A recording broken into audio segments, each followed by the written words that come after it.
hardware like the Camlink that Um, the Elgato? yeah, a lot of people use OBX Labs or OBX Studio. OBS, OBX. yeah. Yeah. Open Broadcast Studio Software, whatever it is, something like That's that. essentially what it does. Yeah. So it makes me free, you know, you don't have to use the Elgato. You still need to get the video into the computer, which is what the Elgato does. Otherwise, there's no way to get video into. Yeah. That's what I do. Okay, so it looks like we're live. That's the connection. And it's facing forward. It's facing forward. Flag on the left. Check to make it a little bit bigger. Yeah.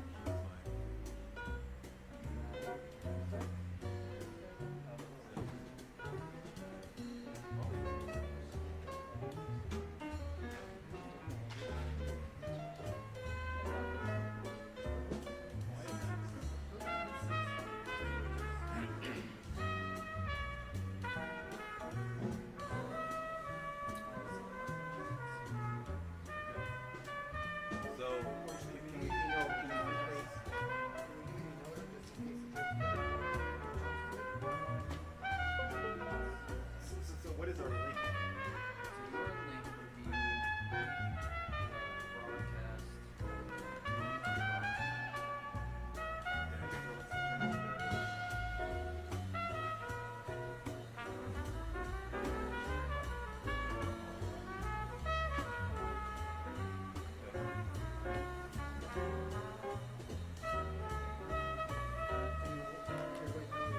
Yeah, I'm gonna send this to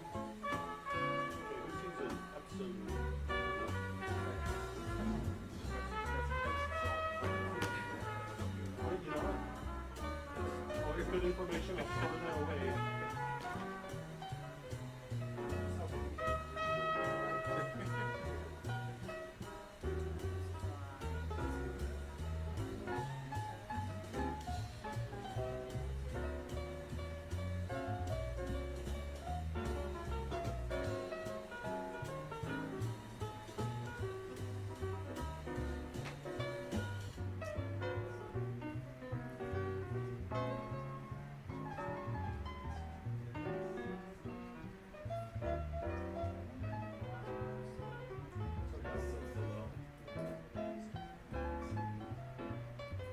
You're down one 201 to get lights.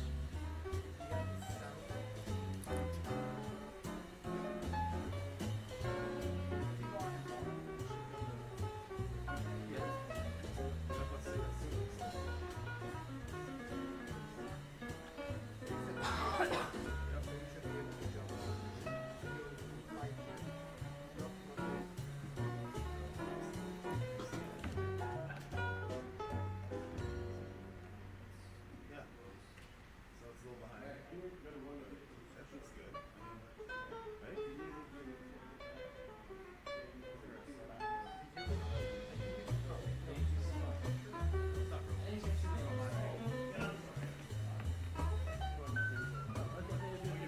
All right. I talked to you yesterday. You're William, right?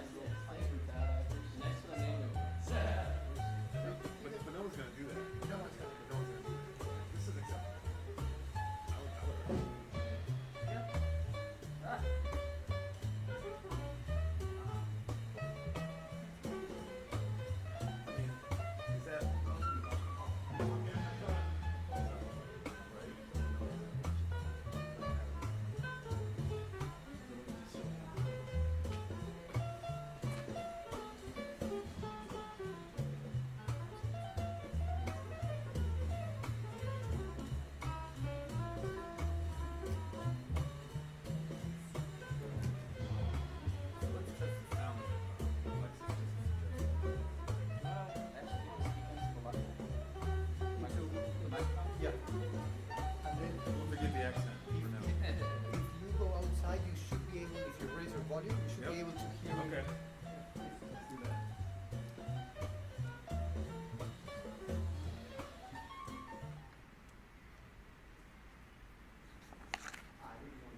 Hello, good morning. I'm Will Tarter.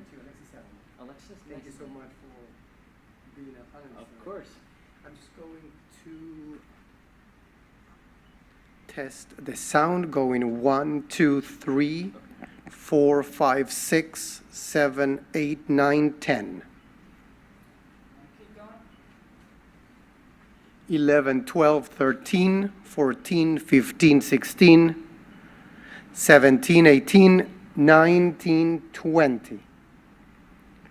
I'm just hearing the music. It should catch up. Wait till it goes on. Oh, okay. And,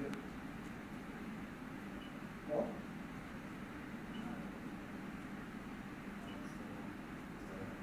What's better to use that sound? There's a way to set it to be faster, then you lose, it cuts out. Another thing is not a routine is you're not putting it actually. That happens every time. Or really quick. It's not personal, it's just head's going. And were you able to hear me okay? Catch on. It's catching up. I haven't seen you yet. There you go. See, you're only now getting so it's got a minute behind. And, Oh, you just changed the setting. yeah, and I Yeah, counted, it's good. I keep counting so you could adjust the volume. It's good. You want to hear it? No, I trust you. I trust you. Still not, still missing.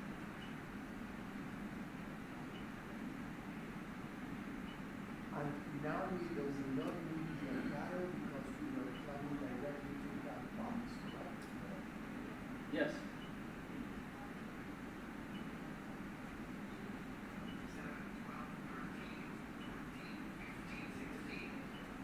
And yours is adjusted to the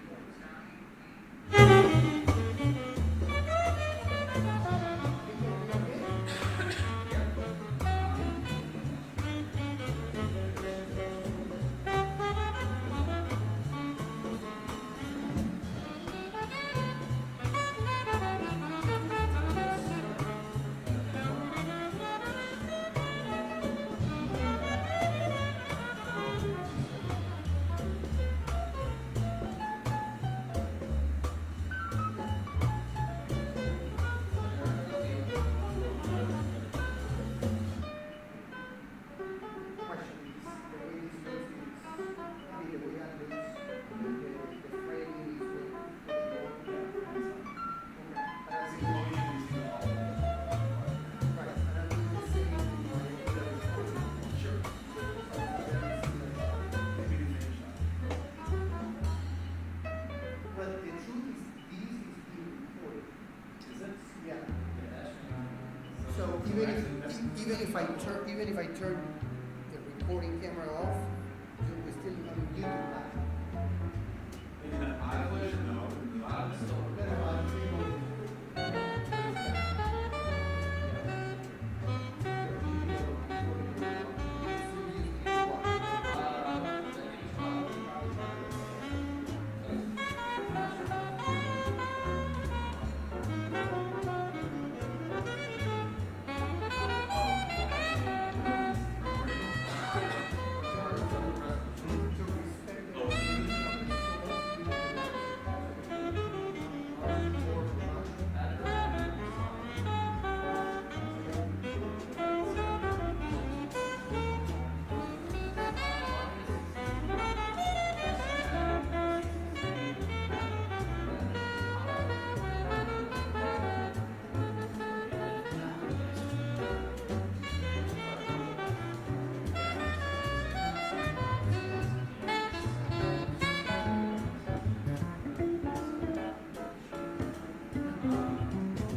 In the form of question, yes. I should say that, yeah. Regular the city club style, yeah. That it's not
So, like, I work really close with you. Yeah, because that way, once you get out of the compliance law, just like it doesn't trust that it's really, I'm not interested in I do corporations because I'm focused on 501s, but I do a corporation series, so like,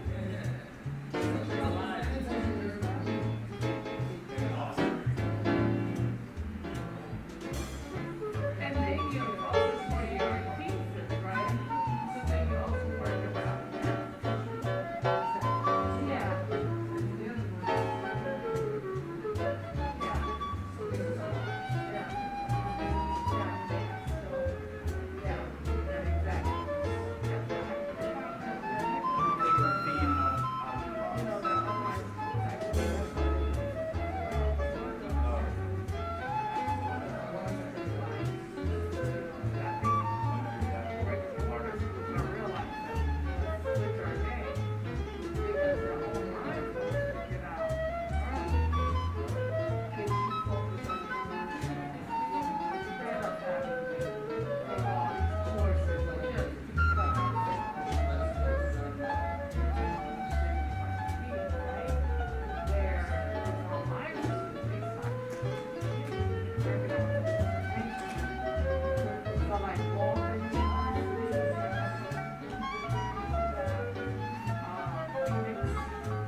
My mind is. I get it to counselor mode, like, that looks gorgeous.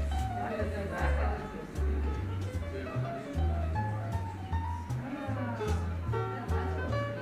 I think so, yeah. So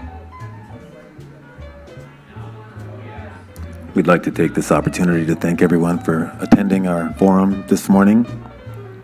On behalf of Cuyahoga Community College, we'd like to welcome you all. And we're going to get started here in just a moment. We have the Honorable Dale Miller from Council District 2.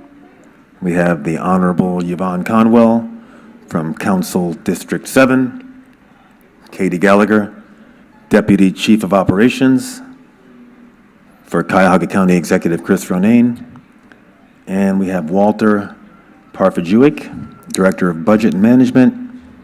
And finally, last but not least, we have William Tarter Jr., who is a fellow at the Center for Community Solutions. We're going to be getting back to you and joining us. Welcome. We good? You want me to keep talking?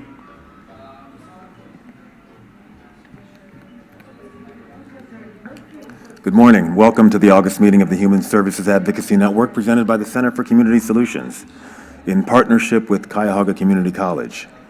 My name is Richard Stewart, Jr., Policy Advisor.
Granted, they had a glitch because they moved the whatever.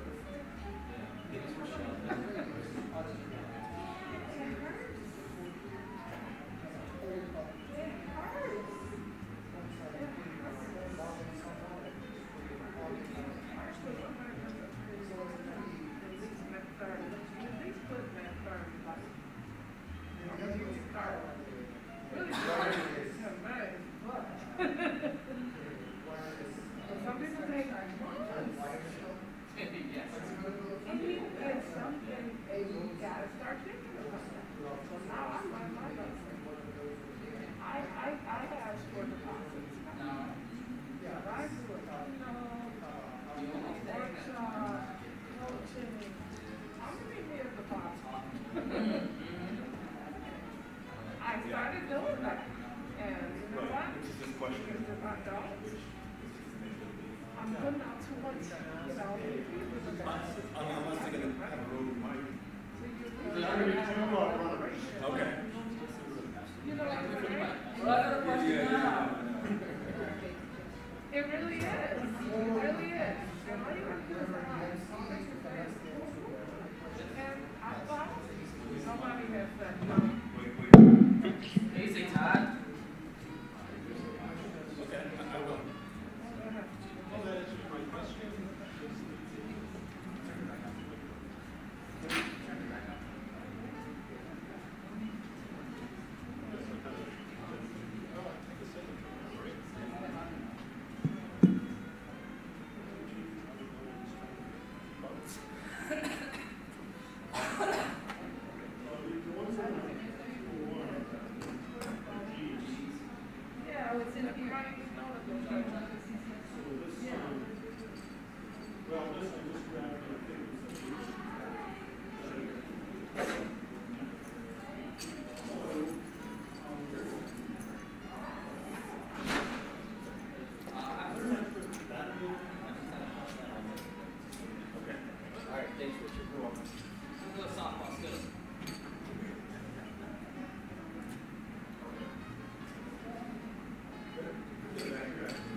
little bit constrained.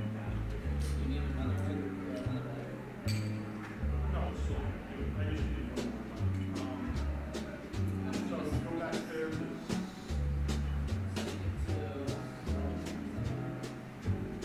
I'll be standing by.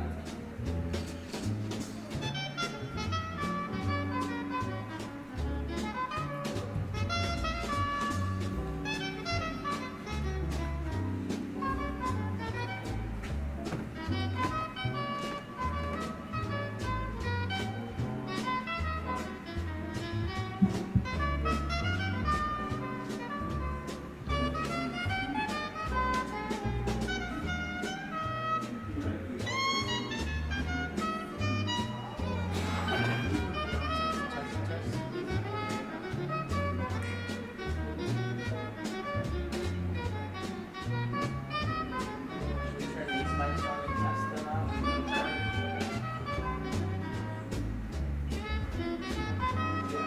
Testing, testing.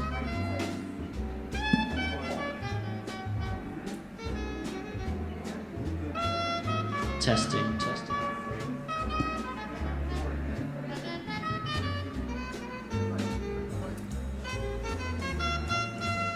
Testing, testing.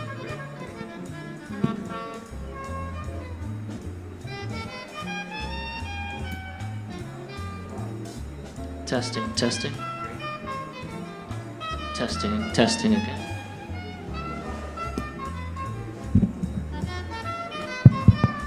Testing, testing.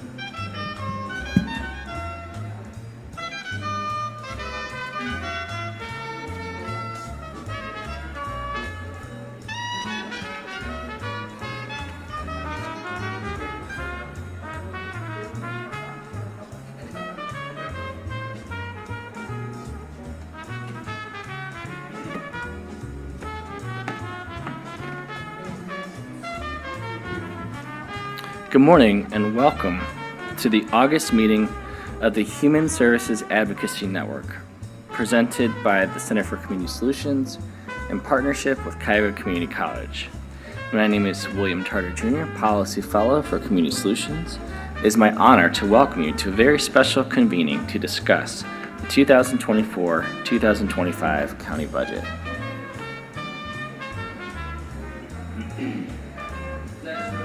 Speaking voice? That is. Dan, can you check this? It keeps failing. Good morning and welcome. The decisions made in the coming months will affect each of the county's 1.3 million residents on a number of issues, including children, seniors, economic development, and community development, and so much more. We look forward to today's discussion with experts on the budget and factors that will determine the outcome. Thank you for joining us. These mics so that they're 1, 2, 3,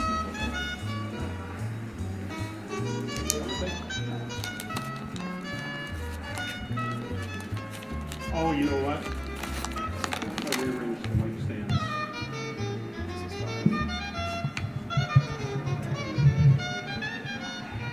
Just so it's easier to. No, well, I started out that way and then I saw that it looked kind of odd because they're different sizes.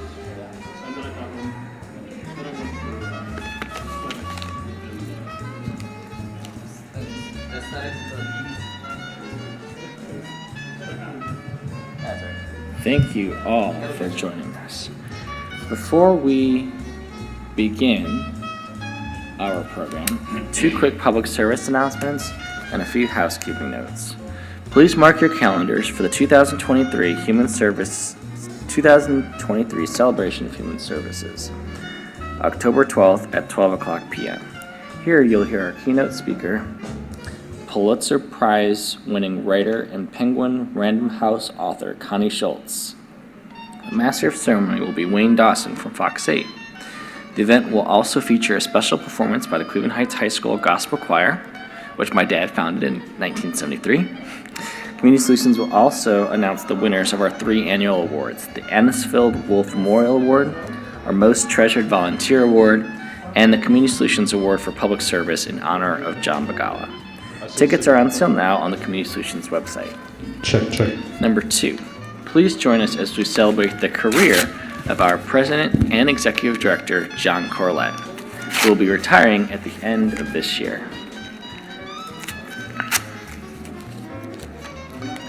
Help launch his legacy contribution to the work of Community Solutions by supporting the John Corlett Rapid Response Fund. The kickoff event will be on Thursday, November 30th at 5 o'clock at Gordon Green. Tickets are on sale now and details are on the Community Solutions website. Our HSAN agenda today will first hear remarks from the President of Cuyahoga Community College, Dr. Michael Baston. Then we'll hear from John Corlett, County Executive Chris Ronayne, and Councilwoman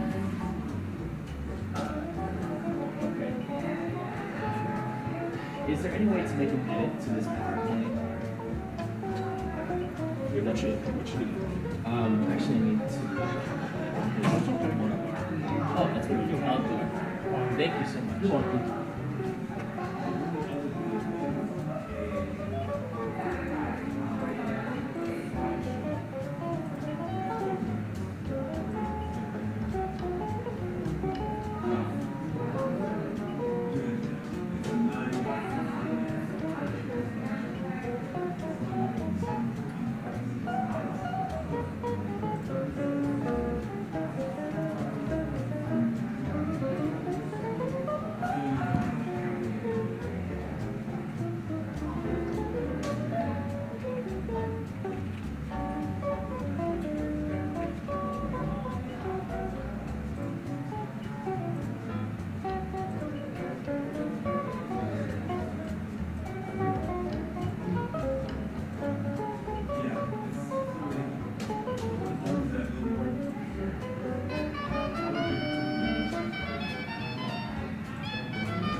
November 30th, 5 o'clock.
Morning. How are you doing? You need anything? Just prayers. Yeah, prayers and good vibes. I'll take either one. Sounds good. How are you doing? Good, good, good. Yeah, I think we are all set. Well on. Getting these all into place. Just adding a little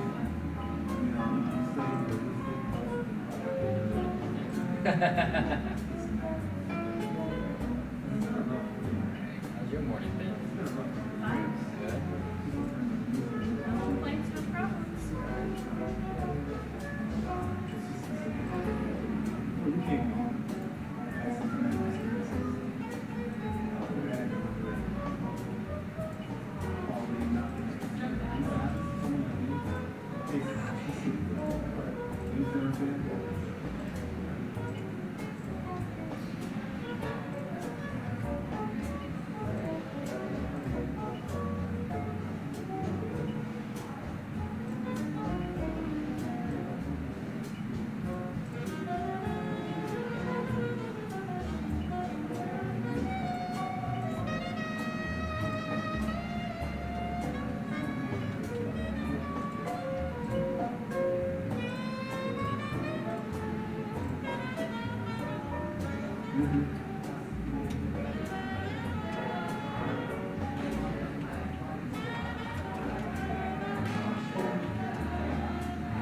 I know it's gonna be great.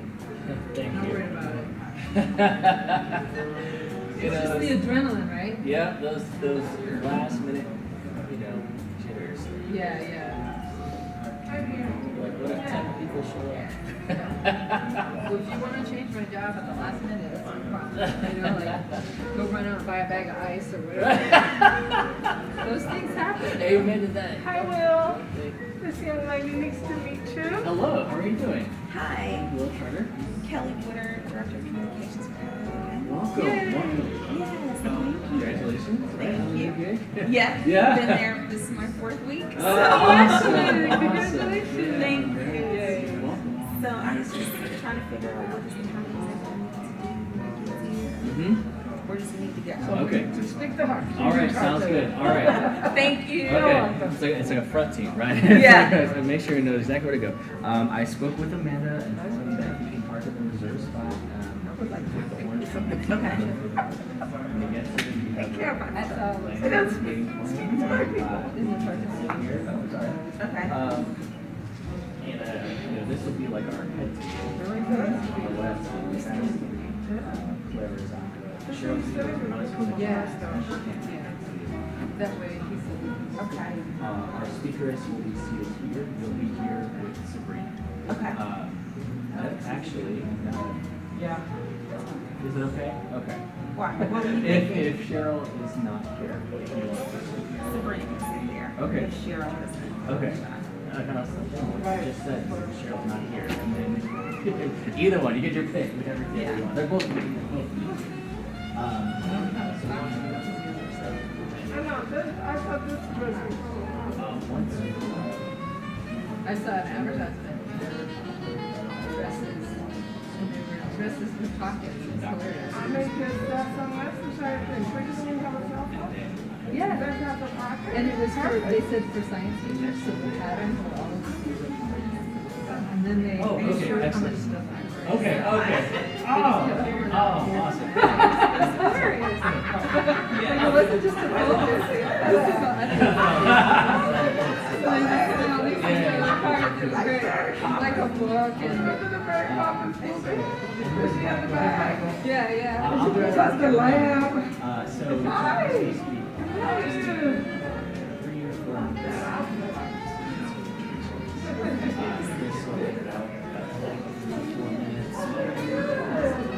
you know, whatever he feels like. I do have the ending card, so you know, just in case, because I know some people like to have a, you know, I heard him speak at the Oh, teacher of the year. Oh, you were there too. Okay. So yeah. So it helps add but you know. We wait till someone to talk to you about it. I'm sure it's supposed to speak. Yeah, very hot. Here, so I don't know if we're going to have it on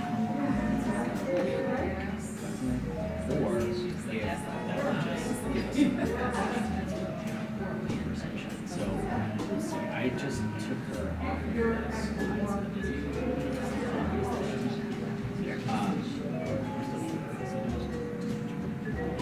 What other questions do you have? Will you just stand? Good morning. How are you? I'm well, how are you? Yeah, that's why I yeah. Okay. And then if he feels led to, So what's your role in the you know, this is his show, right? Oh, cool. So this is the other time. So we Oh, cool. officials. That's awesome. Yeah, yeah. Actually, All right. yeah, so this is great for us. We're such big fans. Yeah. Sabrina, do you know Sabrina? Okay. Gotcha. Advisors? Yeah, Yeah, gotcha. yeah, and so she's been on our Yeah, how about you? Yeah, so I'm with Health and Addiction Coalition. Oh, okay, tell me your name. Kevin Gary. Yeah. So probably not me, but so our last communication I know Joe. Yeah, I used to do more of that. Yeah. Jobs. So I yeah, and I know. That's everyone shows up, right? You're qualified. Yeah. Pretty good stuff.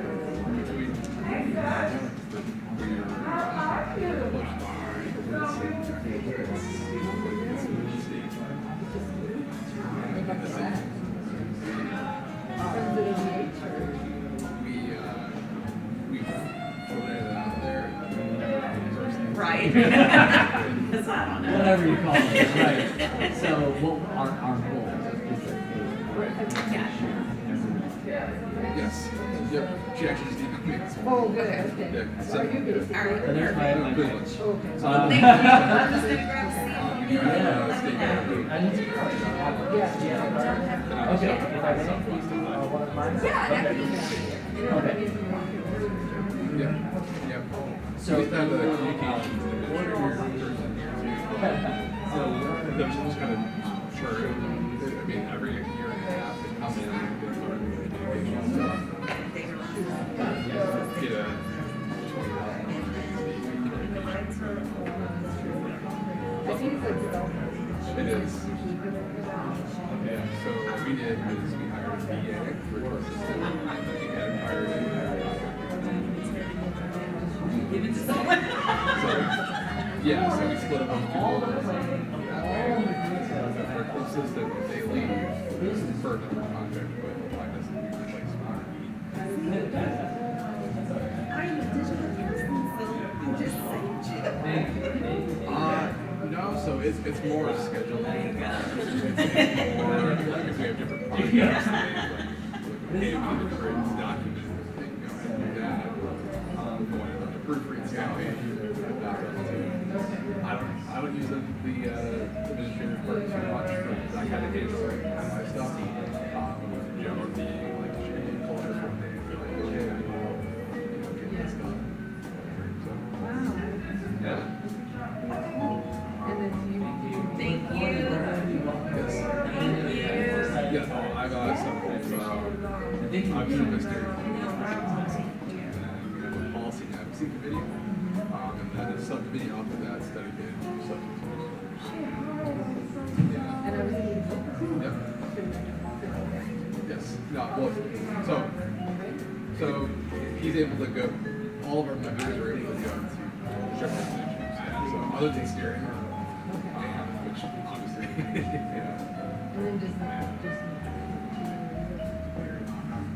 so not too much.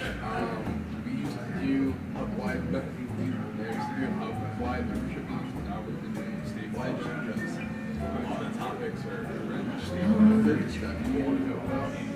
So For you, I love we're this. talking about parity for our next membership meetings.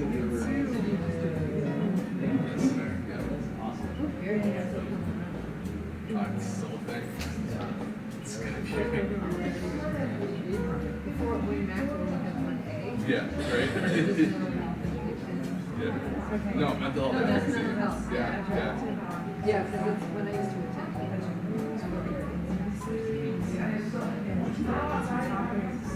They would do their social workers, they would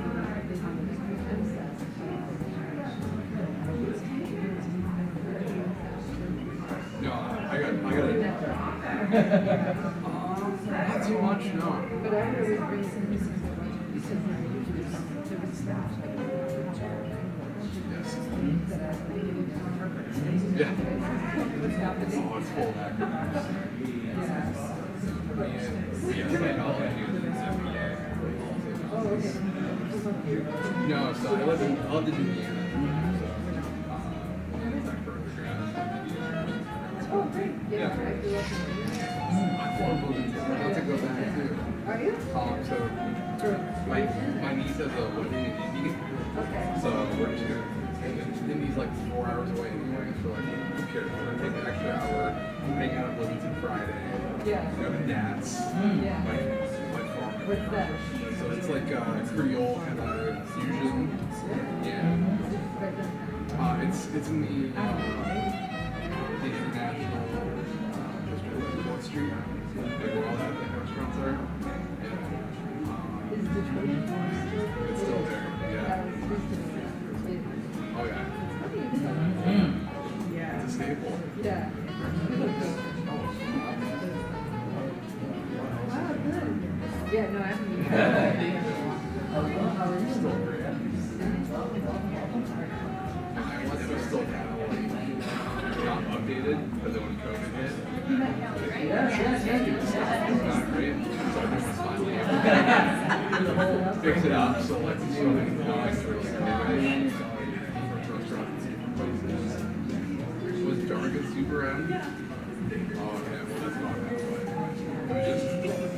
It was just so funny because all they had was Super. Yeah. Just kind of like the side of them. Super. They have salads too, though. Oh. Yeah. They didn't have much of it, but Jargon Super literally just like they had pots of soup. Right. They have bread now or no? Yeah. Oh yeah. They get this thing right Right. Yeah. Yeah. And then it was good about that keep it open, but man, it closed with COVID, which is well because we don't have like extra money to go and sell soup. So unfortunately, they got to lose, but.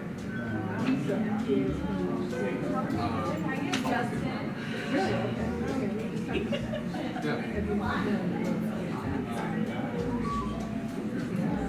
Yes and no. Like, we both know each other quite a bit, but.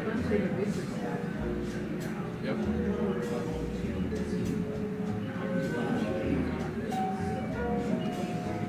Cool. Well, what can I do?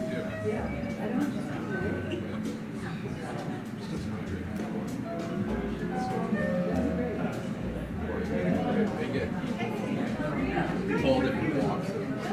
Yes.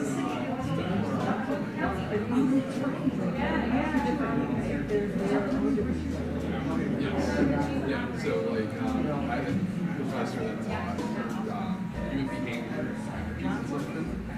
She had like PhD in chemical engineering and then like a master in policy, public policy from Cuyahoga County. And she got into human behavior study. Yeah, like towards the end, like during your thesis, and then like the work going on into watching people professors. Yeah, right. Right.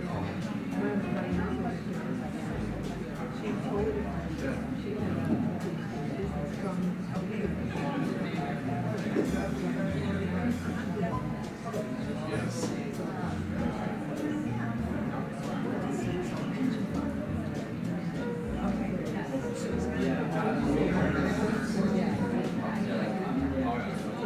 I took that class. Public finance. Yeah.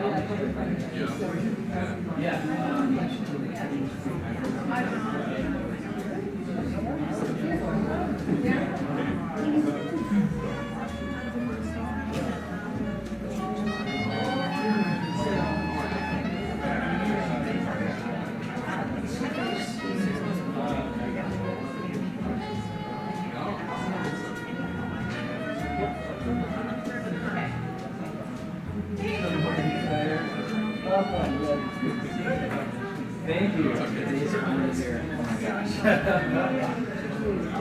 Can you give a run show? Yeah, that again.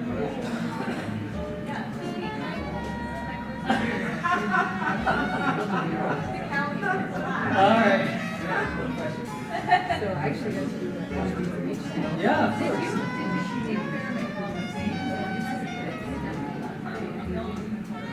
Okay. I just.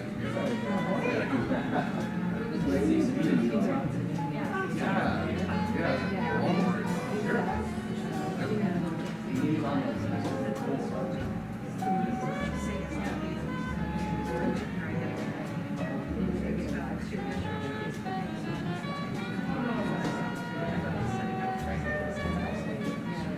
We're doing. We have a.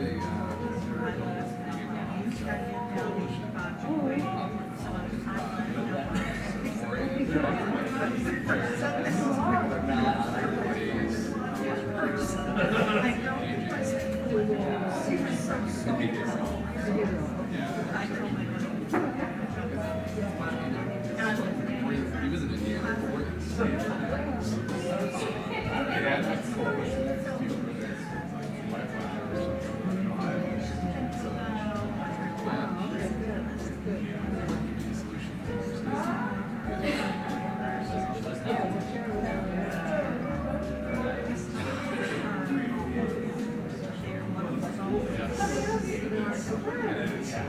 Yeah, first right. Trust Event Center. It's across from West Side Market. That big new. Across south.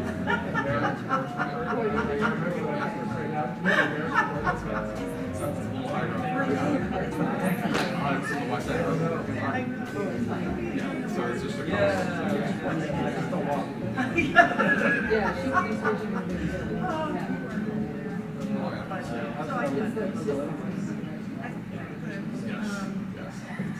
It's more like a mosh pit. You try to be.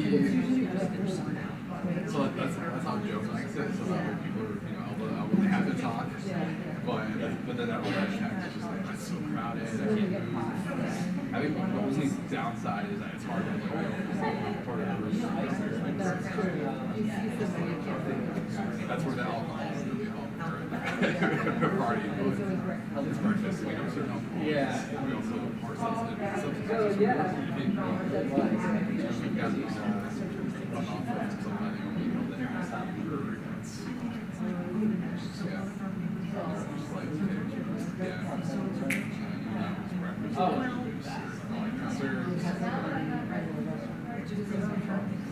Yeah, so they have their own catering and stuff.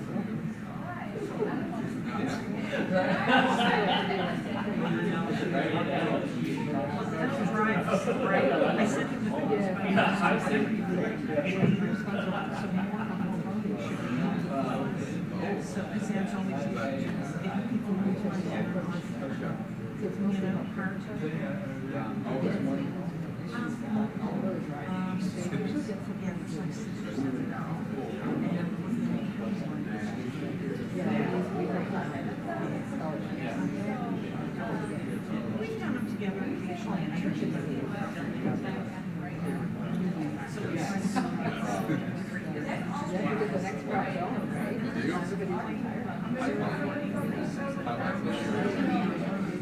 Oh, you're fine. Sorry. Are you guys the mic runner? Okay. What I'm doing now is just, I turned it off. So,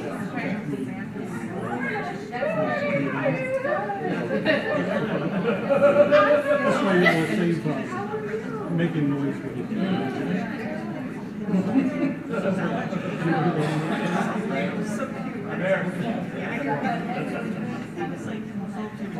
Thank you. You guys are.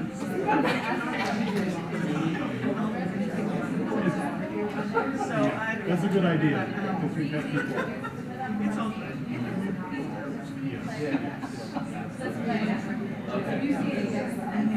Okay, that helps me a lot. That was the first thing. It's like to get to somebody. Well, don't even try that. I'm not as nice.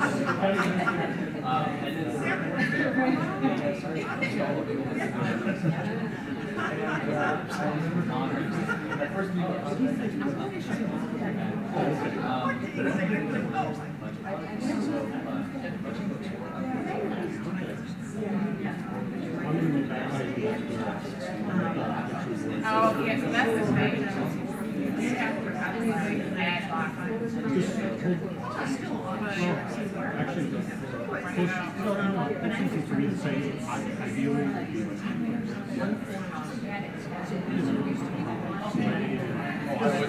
Keep it in there. Just keep it in there. Particularly for one of these meetings. It's Don't think it's for you know, you can't compare. That's the ideal. As long as there's not land before. Okay? You've done a good job.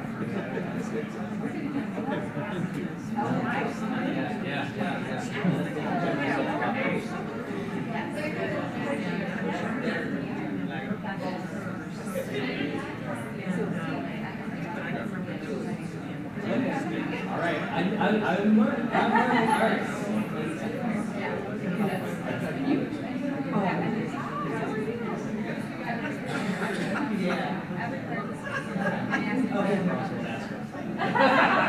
Well, yeah, but that's something I as a researcher part of arts.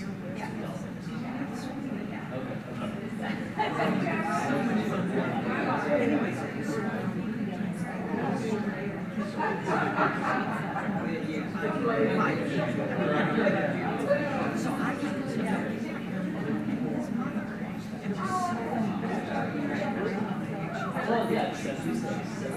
Yeah.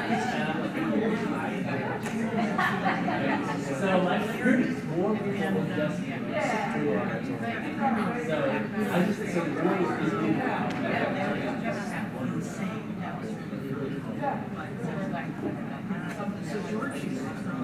All right, well, thank you. I'll report back. All right, thank you. Really appreciate it. Do you mind if I call you? Oh, no, yeah.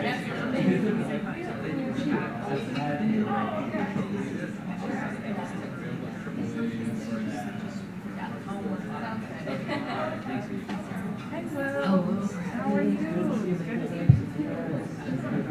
Oh, for sure. Yeah, Yes. Thank you. Awesome. Yeah. So, what's your name? Okay. I'm sorry. I know. Okay. Yeah. Where are we at? Oh no, I was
Here, Mom, let me.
Tired.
Good morning. Good morning. Good morning. We're asking everyone to take their seats so we can get started.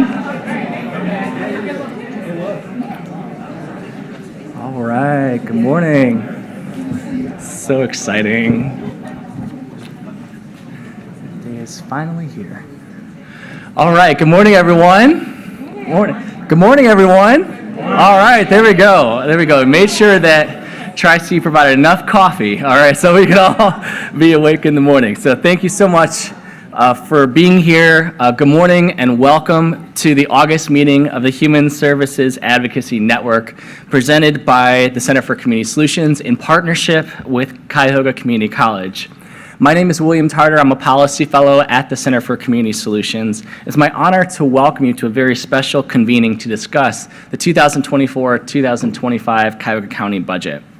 The decisions made in the coming months will affect each of the county's 1.3 million residents on a number of issues, including children, seniors, economic and community development, and so much more. We look forward to today's discussion with experts on the budget and factors that will determine the outcome. So thank you all for joining us today. Before we begin today's program, two quick public service announcements and a few housekeeping notes. First, please mark your calendars for the 2023 Celebration of Human Services, October 20th at 12 o'clock p.m. Here, you will hear from our keynote speaker, Pulitzer Prize-winning writer and Penguin Random House author, Connie Schultz. The Master of Ceremony will be Wayne Dawson from Fox 8. The event will also feature a special performance from the Cleveland Heights High School Gospel Choir, which my dad founded in 1973.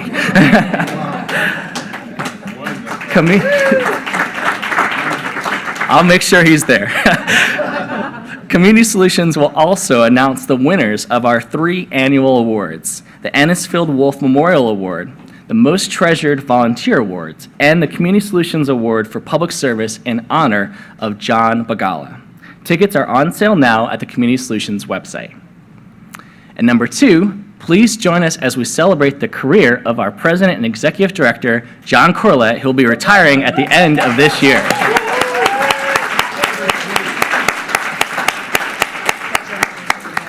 Help launch his legacy contribution to the work at Community Solutions by supporting the John Corlett Rapid Response Fund. The kickoff event will be on Thursday, November 30th at 5 o'clock p.m. at Gordon Green. Tickets are on sale now and details are on the Community Solutions website. Our HSAN agenda today, this is the event about the event on the 30th. Our HSAN agenda today, we'll first hear remarks from the president of Cuyahoga Community College, Dr. Michael Baston. Then we will hear from John Corlett. We'll also hear from County Executive Chris Ronayne, and also from Yvonne Conwell, who will speak on behalf of Cuyahoga County Council. Followed by a brief presentation about the county budget process, and then we'll begin our panel. The event is being recorded for individuals who may not be able to join us today. If you do tweet about the event, please use the hashtag HSAN. All right, with that, let's turn over to the president of Cuyahoga Community College, Dr. Michael Baston.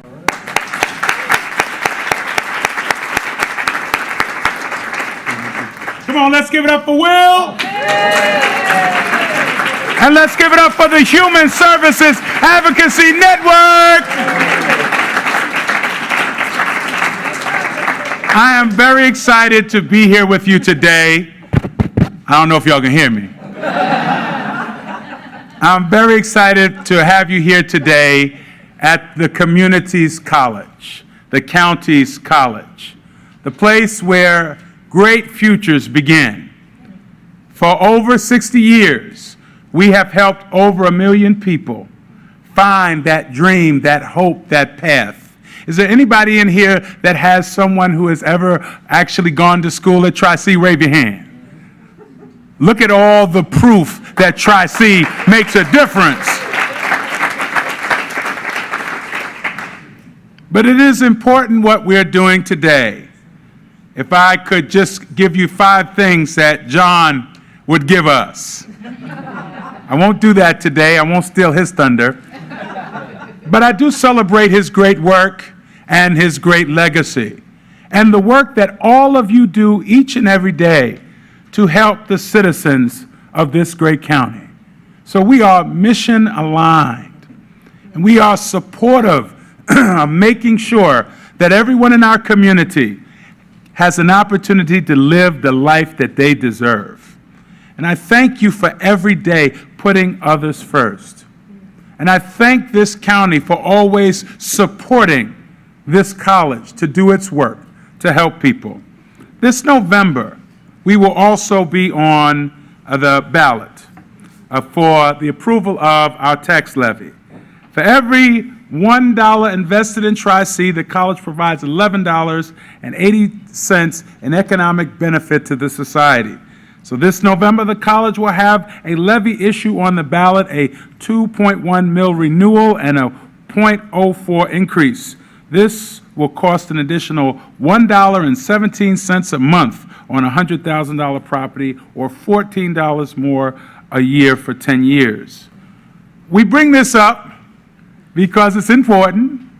We bring this up because how we continue to help people makes a difference, how you help people make a difference, and how this great county moves us all forward.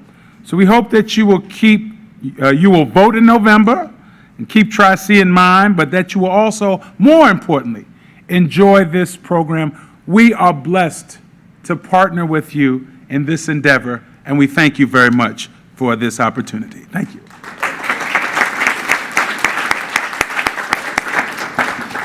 Thank you, Dr. Bastion. It's now my honor to introduce the President and Executive Director of Community Solutions, John Corlett. Mental note, never follow President Baston when speaking or whatever. But thank you, Will, for getting us organized today and pulling this event together. This is our first time back in person doing this, and it's really nice to see everybody. Thank you, President Baston. I just want to thank my good friend Claire Rosacco, who's always helps us with so many things and helped us make the arrangements for today's event. And President Baston can't say this probably directly, but I can say it. I'm voting yes for the Tri-C levy. I hope you will all do the same. As somebody who has run countywide levy campaigns before, I know how difficult they are, but how important they are. And I'm always just struck by how generous this county is, and I'm always proud to live here and be a part of this community. I'm up here very briefly, in part to introduce my good friend, County Executive Chris Renane. I was trying to think back like when we first met, and I think it was like in 1996 or 1997 when Chris had come from, I think, the Planning Commission to go work in the Commissioner's office, back when we had commissioners.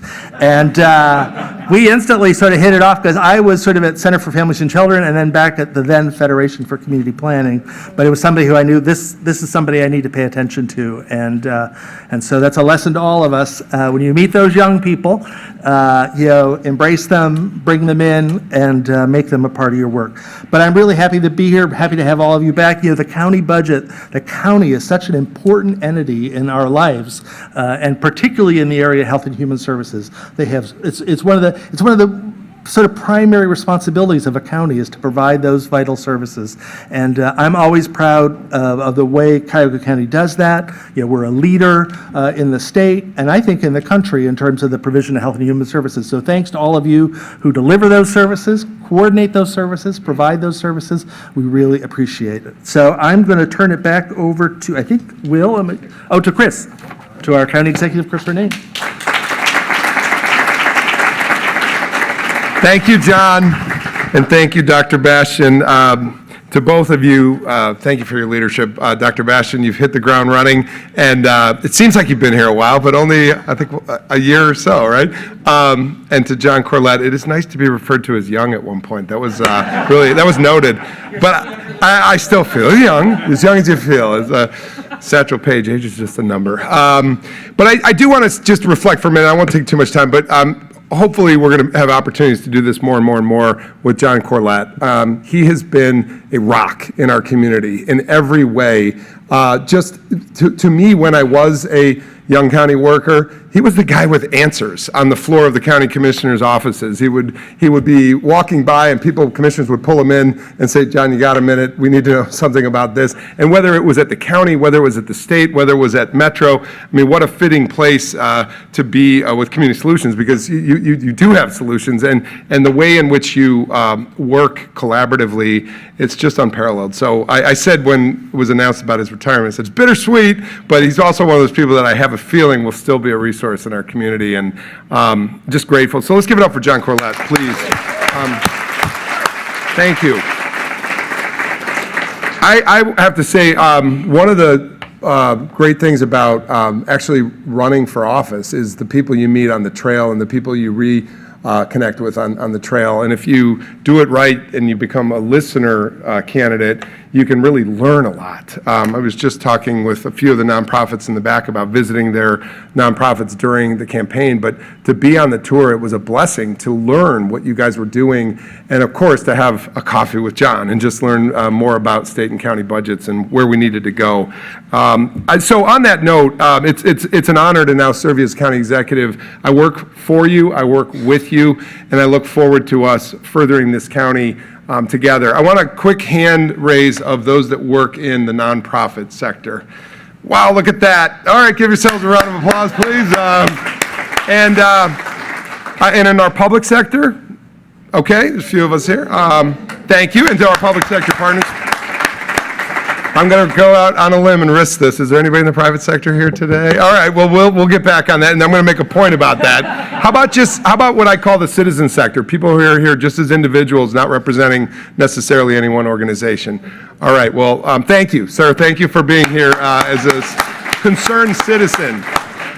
The reason I bring this up is by the way, as Sabrina Roberts knows, and our team is fast learning about me. I throw my notes to the wind and just talk, but pardon the indulgence. But the reason I beg your indulgence, the reason I bring this up is that I have felt really strongly about the notion that this county, when we talk historically about, quote, public-private partnerships, the big missing link in that narrative, but always has been there, is the nonprofit partners. So to me, I want this to be an international model of public-private nonprofit partnerships, right? I mean, the engine that is the nonprofit community, we could not do this without you in the public sector. Every week, I try to go out to see one of your organizations. I also try to see one of our departments at the county and really get to know the work you do on the front line and the work we do within. If you don't do that, you're blind with your policies, right? You're not looking at the world with a full lens. And it's humbling to see what you do in the nonprofit sector on the front line every day for our human service network, for our citizens, most often those who need us most, and how you help stabilize communities. I just really, if nothing else, at the beginning of this budget discussion today, if I do nothing else, I just want to thank you on the front line, our nonprofit partners working with our public sector.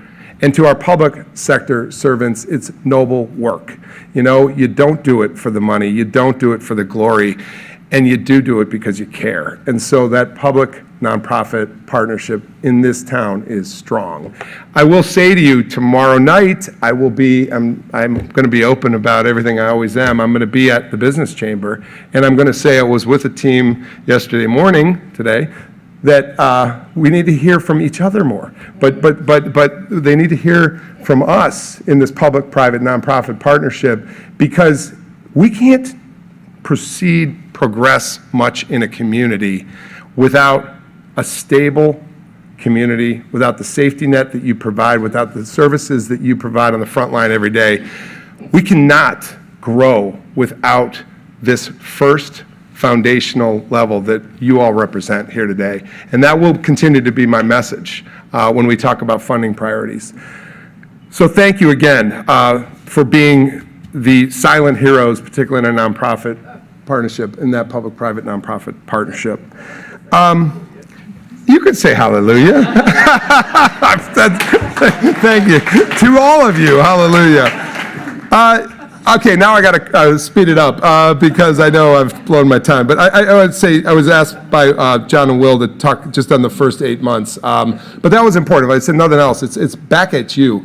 In our first 8 months in office, we have been working to continue to progress as a community, but also to bring some new ideas. Much of what you informed me on last year as I was visiting you in your offices. Two notable areas that are somewhere downstream in my notes, but I'll bring them up now, are the fact that we did initiate the first housing department in Cuyahoga County's history. And I have to say thank you to County Council who helped see that through. And I'm going to mention some of our County Council members here in a minute. But it mattered. People said over and over and over on the front line, whether I see a frontline partner out at NEOC out here, whether it was talking to our most frontline people that are helping people literally on the streets, or persons that are, in our case of many of our nonprofits that are here today, are helping with transitional and permanent support housing and into, we hope, ownership of housing. You know, you matter. The nonprofits matter, but we needed a government department that is now led by Sarah Parks Jackson, our first housing director at Cuyahoga County. Other thing, just a notable that, again, with thanks to our team at the county and our county council, we were able to bring together a transportation division that was important. We had not really had a focus on transportation and mobility. We had focused more on the public works, the roads, bridges, sewers. That's all extremely still important, especially as infrastructure ages. But we needed to think of transportation as a part of the mobility equation, on healthy communities, on keeping seniors able to live in place, on access to jobs. So that aspect of transportation, both in the physical infrastructure, but also in workforce development and health and human services, and just stable communities. So I'm proud that housing and transportation has advanced in the county within the budget, and we'll continue to grow it. So, you know, as we lay out the 24-25 budget, we have an opportunity, I think, to think big on solutions for today and tomorrow. And we also have an opportunity to make sure that we're on stable ground as a county government. It always needs to be that as a service provider. The big narrative today, and I know you're going to hear from some of our colleagues in a minute, and this theme is probably going to continue to resonate, and that is that we are now needing to normalize in a post-ARPA world. And we are not alone across counties across this country. Everybody is needing to normalize. And that's not necessarily a bad news story. We could sit down at every table and discuss and debate how ARPA has worked. I tend to think it worked on a national level, that it was a plan and a program that actually came in and helped rescue at times when we needed it. In different local applications of it, we can debate whether it was, you know, how funds were used and whether they were best utilized. But what is undeniable is the fact that simply that ARPA funding stream is now, we're at the closeout of that, and we need to normalize.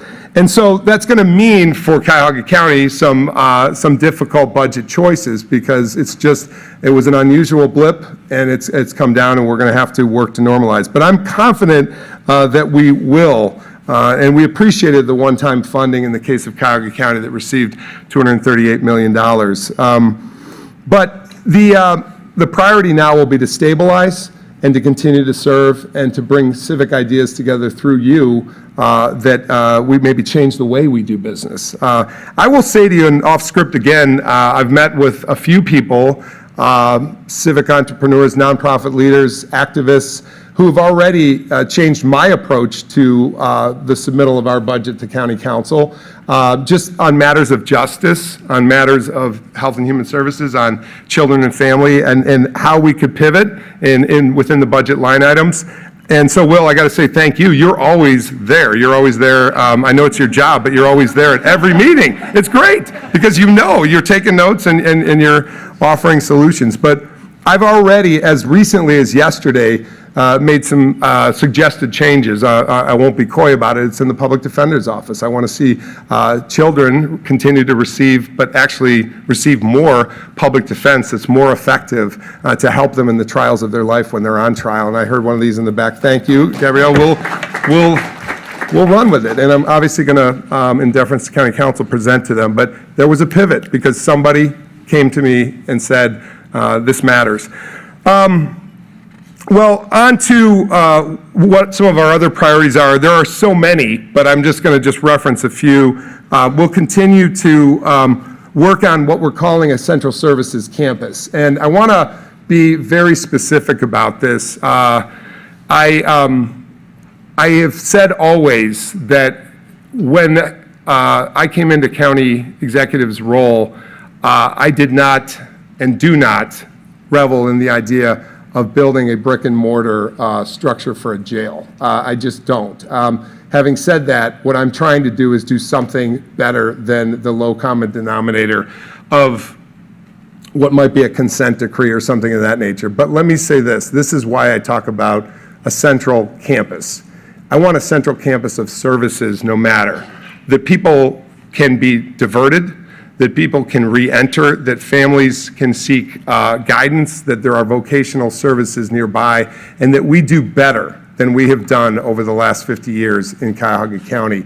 So you will hear that come out in both budget and in a lot of our narrative, and it's very difficult. And I, most importantly, need to work upstream with you on matters of justice so we minimize downstream population in the jails. I just want to continue to say that is the, not just concomitant work, it is the most important work, is upstream. So let's work together on that. And we may have different disagreements about how we enter that conversation, and I respect every divergent point of view and listen to every divergent point of view. And we'll continue to try to get to a practice where in the end, there are less and less persons in the custody of the county every year. I want to say to you that we've had a child care crisis, and you all know this, especially those on the front line, particularly in social services having to relate to child care. We will see that we will continue to double down on hiring. We may have to pay more. We know that this is, everybody in the world is dealing with hiring shortages, particularly in this country. But we will be trying to continue to create the best opportunities for kids and kids to come home in their community. I want to say also that on the matter of child wellness, we will be looking at some campus service provisions that are truly a destination for kids who are in need of us right now that have no options. So you will see that that campus begin to become formulated in our budget, but you will also begin to see a desire that is a short-term stay and that kids are finding a way and a path back into their own communities first and foremost, or a community that can care for them as a divergence to that if we need that. I will say to you that on the basic needs of our residents, to keep our residents safe in affordable housing, as I said earlier, to keep them mobile, we have pivoted in the department realignment that I hope is building departments that respond to today's needs of residents. And you will hear more from that from our speakers today, who I have to thank. I think we are very lucky, one, to have a team in Katie Gallagher, our operations officer, and Walter P., our budget director. He's got a great Cleveland name, so we just shorten it to P. Walter, thank you. To Dale Miller, the chair of our County Council Finance Committee, Yvonne Conwell, the chair of our Cuyahoga County Council's Health and Human Services Committee. They are just a fantastic team where council and the exec's office need to continue to work together. But I think Yvonne keeps me, my conscience sort of clear and focused on health and human services.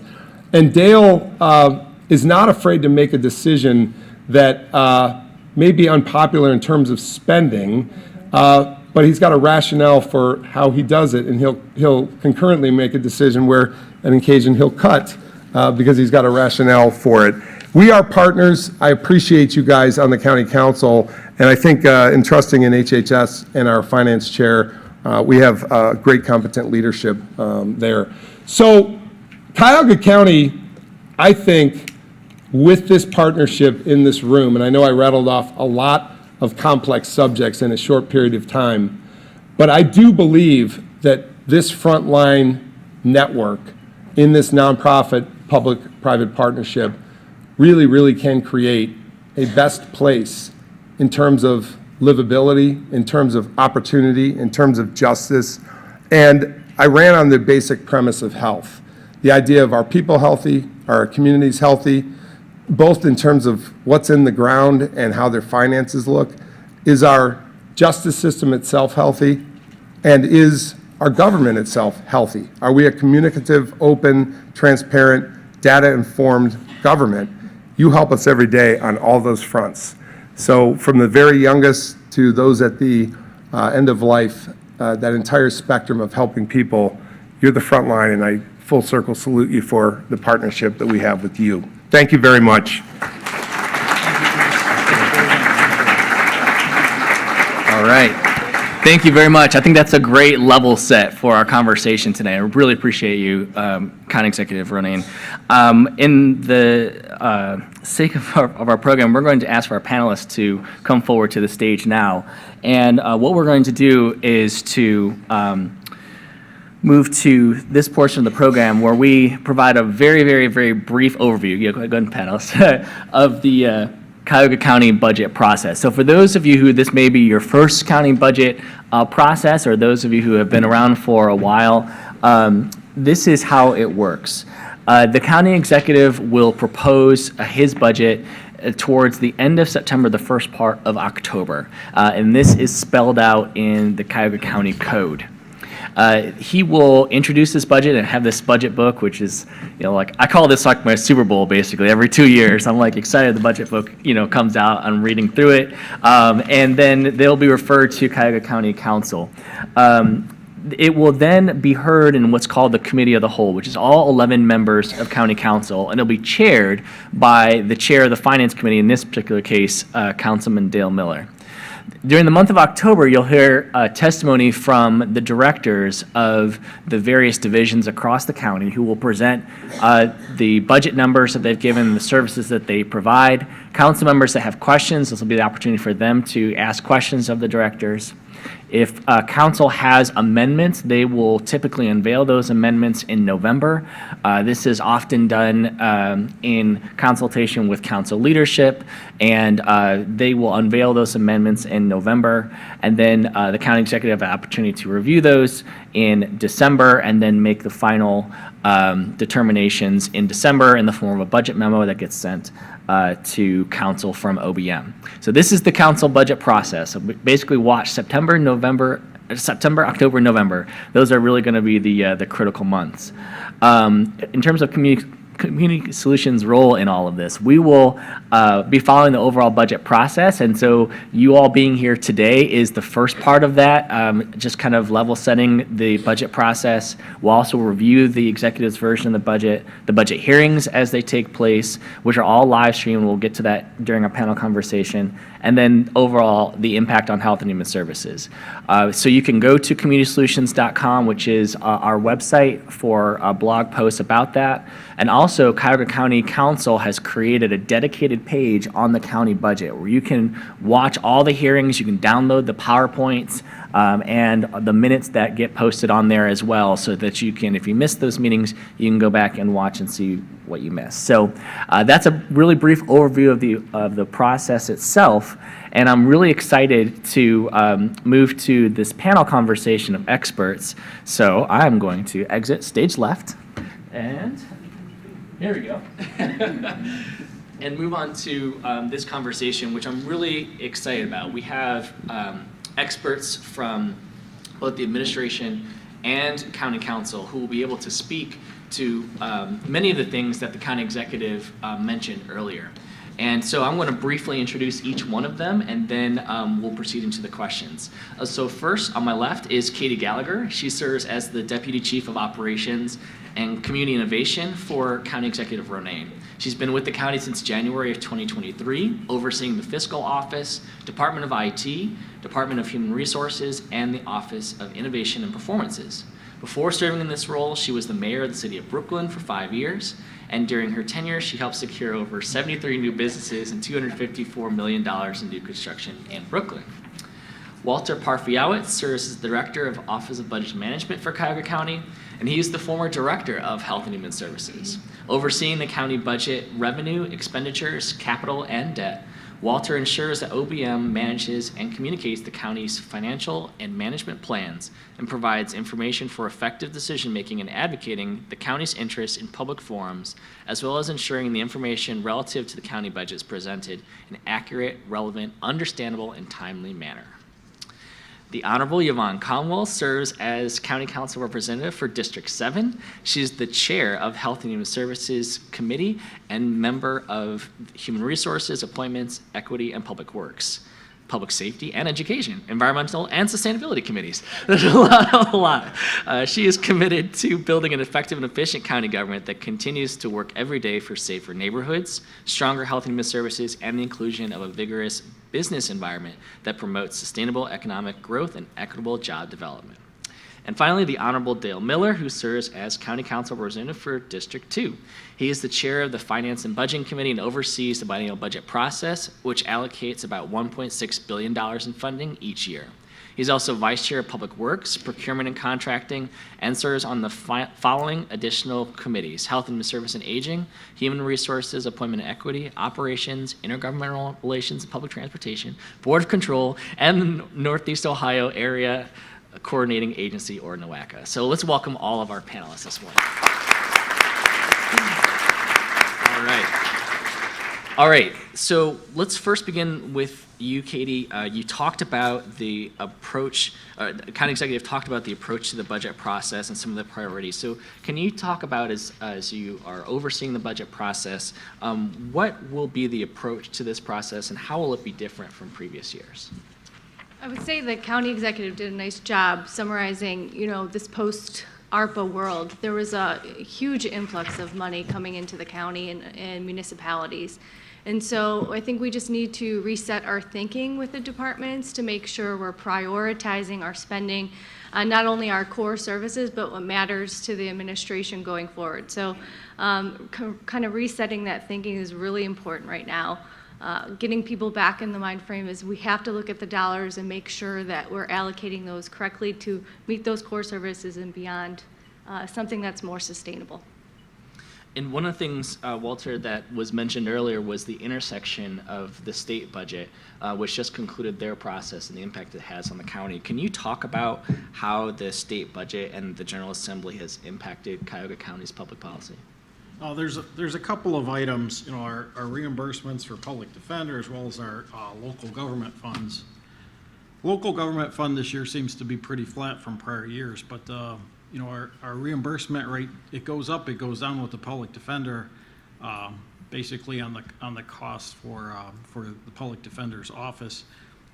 The rates have been anywhere from 100% all the way down to 60 and 70 over the last several years, but this year we're expecting to hold flat around 90%. We're going to take a conservative approach and budget about 85% just in case there is a dip. But those are the main items that I've heard in the state budget and the impact to us. We did receive about $4.5 million, not directly, but from the governor's budget for the Say Yes to Education program, which should provide us with some relief there as well. Excellent. Can I jump in? Please, yes. I would just say also, the county and the municipalities in Cuyahoga County have not been restored to the prior local government funding. That has severely impacted cities, which squeezes the county in total. So those cities need more resources. They look to the county for those resources, and the county also got cut. So just restoring that budget back to where it was, the post-2008 recession, I think would go a long way. I looked at last year's numbers, and Cuyahoga County was number 2 in the highest amount bringing in from the state, but we were number 22 per capita. So more money coming into the county at this particular moment would be very helpful. You said number 2? Number 2 in overall amount coming in as far as dollars, but number 22 per capita. Wow. So Councilman Miller. I would just add that the county deliberately set the county biennium to be 6 months after the state biennium. So this allows us to see the state budget that comes out on June 30th and have 6 months to respond to it and incorporate whatever is coming out of the state into the county budget for the following 2 years. Excellent, and I really appreciate that because that's something that I think many individuals may not necessarily understand is the interplay between the state budget and how that interacts with the county services that are provided. So thank you so much, Councilman. Councilwoman Conwell and for Councilman Miller, what are your priorities, especially as was mentioned, this post-ARPA world? I don't think I can say post-pandemic yet, but this kind of new phase wherever we're at. What are some of your priorities as Chair of Health and Human Services? Good morning. Good morning. I have a lot of priorities. Well, there's 8 agencies in the Health and Human Services arena. So we're dealing with children, after-school programs, people that are re-entering into society, are homeless, to name a few. And it's kind of overwhelming sometimes. I always say if there's 8 agencies, if I can only take maybe about 4, some issues going around with 4. If it's all 8, I won't be a happy person. So I've seemed to be able to manage if there's issues going around in 4 of the agencies at one time. So I work heavily with Councilman Miller as well as Walter over here. So what I look at, I take a full-prong approach. So it's around budget time. I start a few months earlier. I started a few more months earlier than I usually do to sit down with each of the directors, meet with them, find out, because they do the day-to-day work, right? You guys are the ones that do the work. I don't do the work. I just, look at contracts and things like that at the needs. So I sit down and I find out specifically what in the areas of diversity, equity, and inclusion, what are we looking at? Just all the things, trying to incorporate everything that we're doing as a county as a whole and incorporate that into the agencies to make sure that they are working on behalf of the residents as best they can. So diversity, equity, and inclusion is one of the things I look at. Is there any waiting lists that are going on? What are the current issues or needs? Are we up? Of course, what Chris mentioned this morning, that Department of Children and Family Services is off the chain. So that's one of the issues that I think we have the homeless kind of settled a little bit, but this is going to be more money for us. We also know we're coming off of post-pandemic. Can we really, these are questions we have to face every day. Can we really dig into the pockets of the average everyday citizen again? Because we know the needs, which affects your jobs that you do every day and the job that we do. So these are all the things that we have to look at. My priorities is to make sure those kids in Department of Children and Family Services, that's the current issue at hand.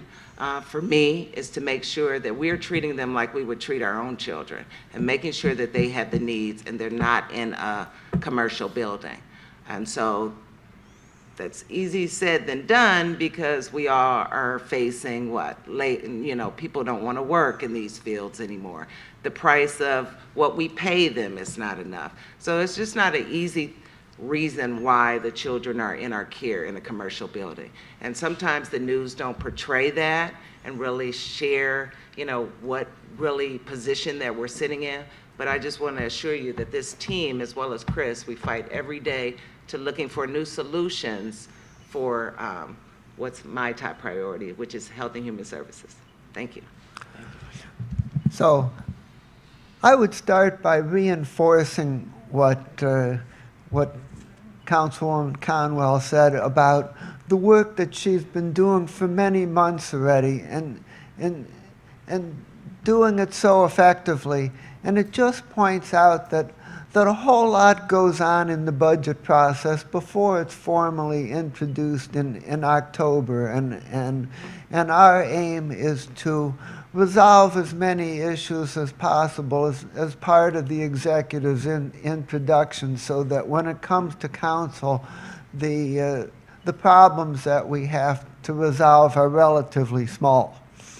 The first priority that I would point out is that we need to understand the very close relationship between the human services system and the criminal justice system.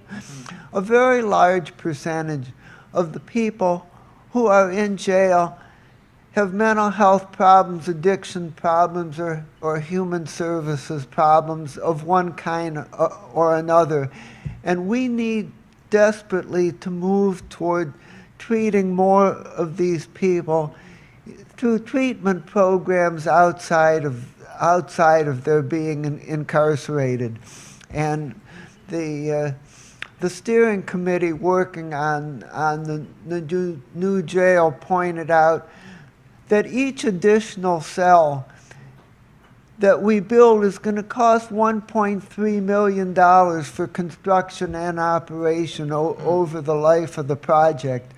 And the steering committee originally recommended 1,600 cells with the understanding that we would work down the jail population, but so far we have not accomplished that, and we're currently contemplating 1,900 cells, which would cost us an additional $400 million, which would mean a whole lot less money available for human services programs. And so we desperately need to get everybody in the community and the criminal justice system working together with high intentionality to reduce the jail population and provide other options. The second priority I would mention is that we understand the close relationship between the operating budget and the capital needs. We have 4 huge capital items being considered in the relatively near future. We have the jail, we have the court system, we have the waterfront, and possibly the football stadium.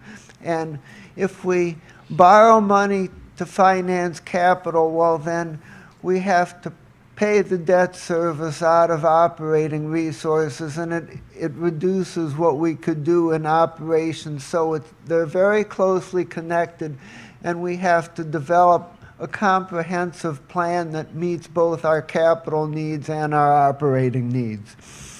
And I would just quickly mention 2 other things. One is the whole problem about the hard-to-place children and the children staying at the J. Edna Hunter building. Finding workable solutions to that is a very high priority for me. And also, as the council's representative to NOACA, I've been working very closely on their development of a 5-county climate action plan, and I believe that we as a county have to do our part to help us reduce climate emissions and also to become more resilient and deal with the kind of problems that we saw with just the flooding last week. So those are some of my priorities. That is so helpful. Thank you, Councilman Miller. And there's a lot that I feel we can delve into more. One of the things that I heard was that we have a lot of existing needs, but that there's also going to be needs in terms of environmental justice and new things that the administration would want to lay out. And I was wondering, Chief Gallagher, if you could touch on how the administration will balance the funding of existing programs with also the funding needs of new things and new innovations that the county would like to explore. Sure. A couple of the things that we're looking at are where can we achieve operational efficiency. Right now we have a study going with Ernst & Young that we should have the results soon. What we're looking at is our current vacancy rate and how many of those vacancies are necessary to budget for in the future. And one of the comments was, well, staff shortages. The Great Resignation, as far as I'm concerned, is pretty much over. Our numbers are going up, and our classes are. I was just talking to the Director of Human Services, David Merriman, this morning. At one point during the time, they'd have classes of 25 people, and only half would show up. His last class, they only had 2 people not show up. So we're seeing this trend kind of change, and so our staffing levels are going up, and we are able to retain people for longer. But with that, we still have a large number of vacancies when you go back and look at like a 10-year cycle. And so how many of those vacancies do we need? So that study will accomplish that. Second thing it's going to be looking at are the spans and layers. So that's supervisor ratio to, line worker. And do we have too many? In cases, when you look at the org charts, in some cases you have one supervisor to one line worker. Does that make sense operationally? And where can we save stuff long term? Now that's not to say that we would let go of people if the results look in a favor, but how do we work towards what our organizational structures look like and how they've changed over time, and to make sure that we're the most efficient possible, and taking advantage of resources like technology. We have a new ERP system. As we add in these modules, it's making it easier for people, for the workers. So where can we find savings in that over time? The fiscal team is a great team to work with. We have our business services manager meeting monthly to kind of go over our current codified ordinances and where we can kind of restructure to make things a little bit easier. But also they're looking at their departments and saying, does this make sense here? We're very siloed across the departments, and so it's causing training issues, consistency issues, paying bills. And so making sure that we're looking at those in a more unified front and going forward. Also, I've seen since I've started, a great deal of silos. And one of the things with the county executive putting a housing department, we're talking about housing shortages in our county, but also other counties. And so how do we collectively talk about that together? And so with Sarah Parks Jackson taking the lead, we also are talking this with homeless services and making sure they're in a room together, reentry services, veteran services, that they are collectively working together and their plan is strategic and they're rowing in the same direction, because we're using those same resources and we want to make sure that they go to the length. So really kind of creating those operational efficiencies. And then the last thing I would say is I think that the county has underfunded capital, and now we're sort of having to make up for that. The jail, whether there's a new jail or we just clean up what we have, it's still going to take a significant amount of resources. So ODRC sets the number of jail cells that are required for the county at the minimum. And so I understand Councilman Miller's request, but we sort of have to follow the ODRC requirements.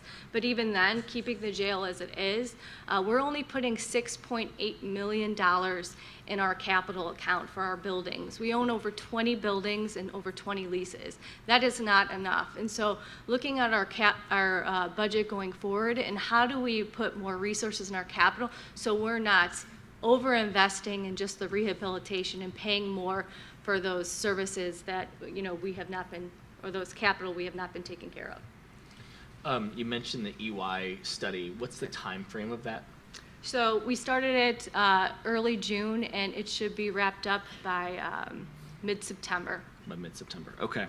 From a planning standpoint, Walter, how do some of the things that Chief Gallagher touched on in terms of workforce issues, how does that impact the budget and the planning process particularly? I think they're intricately involved. Everything that Katie just referenced, we've met with all the departments now. We've given them a base budget, which we built from the ground up. We've got certain factors built in for cost of living and some healthcare increases. 2022 expenditures were relatively high from our perspective. It was a year of terrible inflation, as many of you may recall. So we chose to carry that amount forward. And, I think what Katie's talking about in the way of efficiencies, when we meet with the departments, we're always looking for, eliminating waste, unnecessary spending. We're looking for these efficiencies. We've budgeted for quite a few more staff than we have in the past. I think we may be up as high as 300 staff from the end of 2022 to where we are right now. I mean, we're going through these processes individually with the departments, and we're looking for the directors and their fiscal staff to help us through the process to identify funds that may be able to be reallocated for different purposes. Councilwoman Conwell, one of the things that was mentioned earlier was the American Rescue Plan Act dollars and some of this like post-pandemic kind of world. I was wondering, could you talk about some of the things that maybe were impacted by pandemic funding that with the expiration of public health emergency and kind of the dollars being pulled back, how will the county be able to sustain some of the supportive efforts that were put in place during the pandemic? Well, we were very wise in our decision with the ARPA dollars. We had lost so much during COVID that we incorporated it into our general fund budget. So, because we had our own losses. Every organization and agency had their own losses. So that was smart right there. So we were able to capitalize, and I do believe we still have some funds available. It's just the timeline that's put on it, that it's December 24th. So the extra funds that was allocated to county council to spend out specifically within the districts, more to touch the district specifically, those have to be spent by December 24th, December 31st of 2024, thank you. And so, you know, it was very smart of us. Actually, we were gonna do our first joint HHS Health Committee with City of Cleveland. And they were putting together their something about the homeless, you know, one of the issues that has been brought to our attention. And it got canceled, and of course I was upset. You know, that's a lot of timing and planning between two council organizations. But they had not identified what we had identified early on as a county with the ARPA dollars, and so they had to have an emergency meeting because they have way more money than us. And so they weren't able to, and I was at a meeting I had brought up, I was like, why didn't you guys do what we did? So they took notice to that, and to expedite spending those dollars, since there is a deadline, you know, I had suggested that they do something similar that we had did, because they had losses as well as we had. I represent City of Cleveland, so I'm always looking out for their back as well as the other municipalities, but I have my colleagues that specify on that. But the ARPA dollars is very important, but it's ingrained, to your original question, is ingrained into our budget. So I think we're on a pretty good note of how we're spending it. We have plenty of issues, plenty of propositions of people that we need housing. There's so much that Chris has mentioned that we need, that Katie has mentioned. That's all I hear. The housing point is not only important in terms of there's not enough housing that for variable incomes. Our partners out here that deal with residents that need to come out of their centers. There's a cog in the wheel, so to speak, because they can't turn over, because they can't find housing out in the community. So this housing thing is one of our top priorities that we need to focus on as a county. So I would just add that the county spent the vast majority of the $241 million that we received directly on one-time expenditures and a lot of capital items, and so we did not create large sustainability problems. However, some of the other programs that were separately and categorically funded, like housing assistance, rental assistance, utility assistance, and COVID prevention funding, these kind of things, that money is running out, and it's leaving needs exposed that we don't have the resources to cover. So I think that's where the big ARPA adjustments are gonna be taking place. You know, one of the things that I heard, and for many individuals who are here, a lot of things we talk about, housing, transportation, I think the waterfront came up. These are long-term conversations, and I think when we talk about budgets, they're two-year, budgets for the most part. So I'm wondering, Katie, maybe you can touch on this. How does the administration and council, please, on this as well, how do you balance the planning processes of these long-term projects into the budget planning process, into this two-year window? Sure. I mean, first and foremost, we have to pay for core services. That is our responsibility as a county. But beyond that, where there's money left over, say the Waterfront Authority, we first start to look at where can we find money elsewhere that is not from the county coffers. Can we get this funded by grants? Could it be a federal earmark? Or can we reinvent some other different course of action to pay for a foundation? And if that's not successful, we look to, is there, ARPA money remaining, casino dollars that come in that are dedicated for specific purposes, our ED fund. And if that's not possible. ED fund is economic development? Economic development, okay. sorry. No, that's okay. I just want to make sure Yeah. acronyms. That Yep, we- sorry. We got it. So, and then, we're left with what's available in the general fund. At this point, there's not a lot of room in the general fund for these type of projects. And so it comes down to, is there an availability of that funding as we looked at our quarterly reports throughout the years? And this is typically how things have been done, like one-time funding, different projects. And at this point, that's where we're at. And so that's really the balance. If our core services are done, what is that bucket elsewhere? We are trying desperately to look at other places. I'll give you an example. One thing we keep talking about, housing and taking care of our communities. How do we leverage our own money to help pay for some of these needs? Like we just went out for our banking RFP. We know banks have CRA requirements. And so how do we leverage all the money that is sitting in our treasury account to do something that they're going to do otherwise, but sort of direct that money into our community in ways that we see would be making positive. So taking the things that we have available to us and turning it around and making something of that. I appreciate you touching on that, because that's something that I think is so important when we talk about these federal dollars and like Community Reinvestment Act dollars and stuff like that, and the impact that they have on the community. I think that's really important to know, that those are alongside the county budget conversation. So I appreciate that. So I would like Councilman, please. I would like to point out that in addition to the 2-year operating budget, the biennial budget process also includes the update of a 5-year capital plan. And so this helps us with that integration of the capital side and the operating side. And also we have a financial advisor who helps us look at the long-term debt and funding outlook and help us with this long-range planning. I would also like to expand a little bit on what Ms. Gallagher said about the role of the ODRC from the state on the jail size. She is correct that they are heavily involved. However, they do not direct us as to what the jail size is going to be. Rather, what they do is they have to approve an application that we make.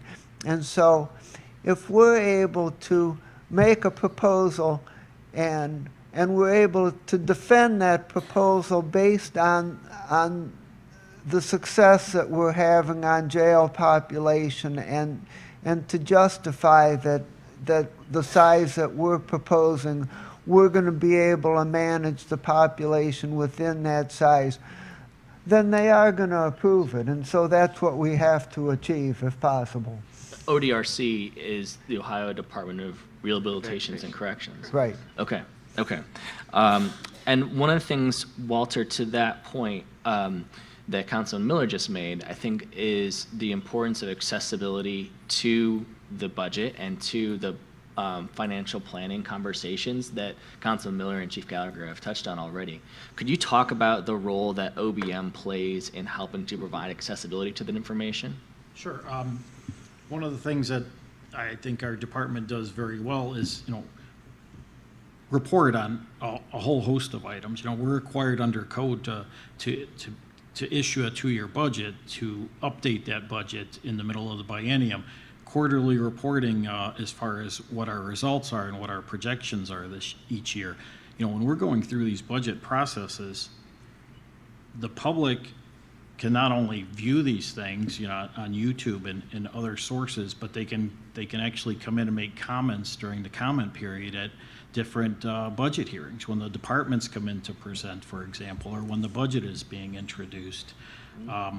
At the same time, I don't think that there's anything that prohibits anyone from contacting, potentially a director of one of the departments. Overall, OBM, we're here to facilitate the process. We'll put the base budget together. Like I said, we'll meet with all the departments. We'll take their input for anything that may be missing or omitted. But at the same time, as Katie mentioned, we're looking to fund some additional items, that Chris, our county executive, has in mind. And as we go through these processes, the budget gets further and further refined before it's proposed to council each two-year increment. I think it's a... So, I would add that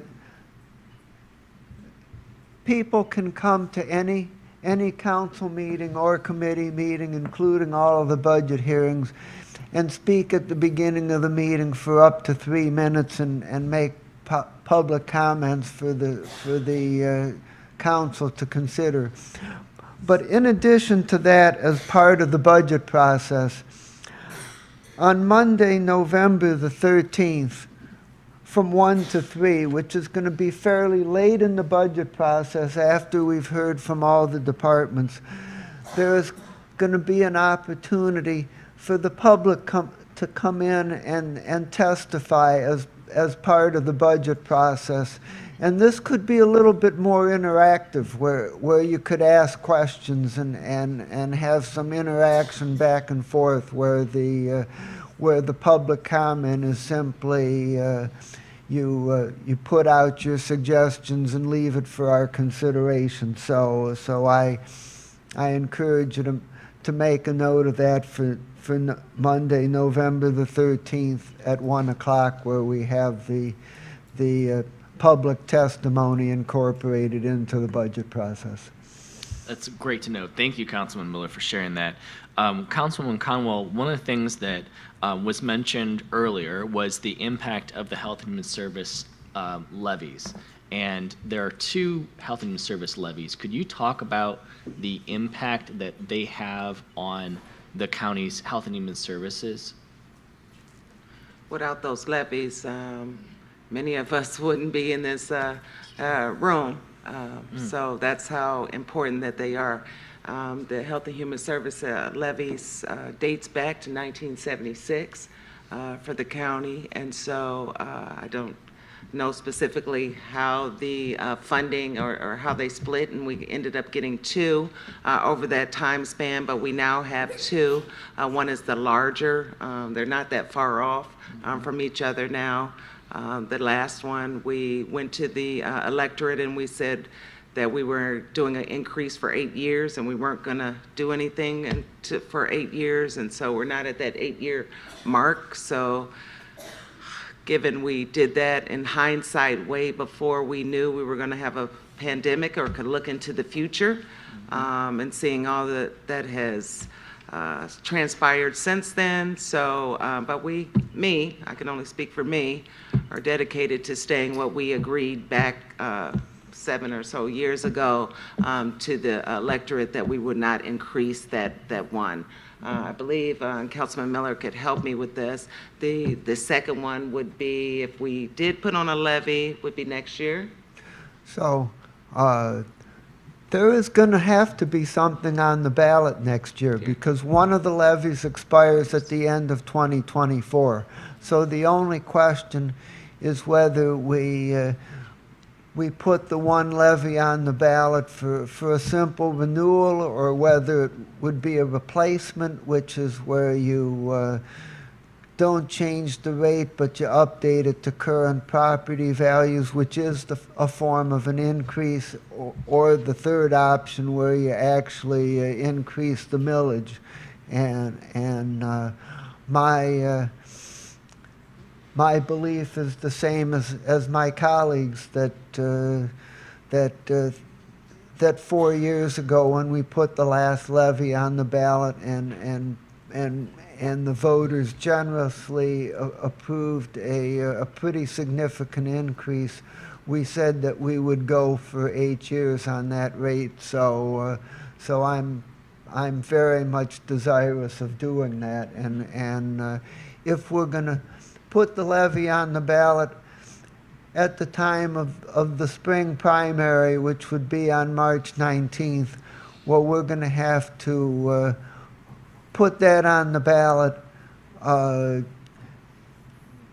prior to the December 20th filing deadline, meaning that it would have to be introduced into council sometime in October, because there's two separate resolutions that I believe have to be passed consecutively rather than contemporaneously, which means that if we're going in the spring, that the levy is going to have to be considered by the council at the same time as the budget process.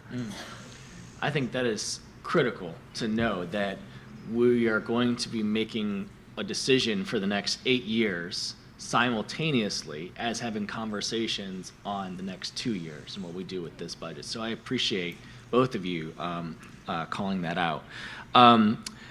I have so many other questions, but time won't permit. So what I would like to do is just give each one of you a minute for a closing thought before we go into Q&A. If there's maybe anything that we've not had a chance to touch on or anything that you want to expand on, we'll start with Council Miller, kind of work our way down here. I would just close that by saying that Health and Human Services has been and remains at the core of what the county does, and it's our essential mission to create programs that enhance the quality of life and the success of our people, and for me,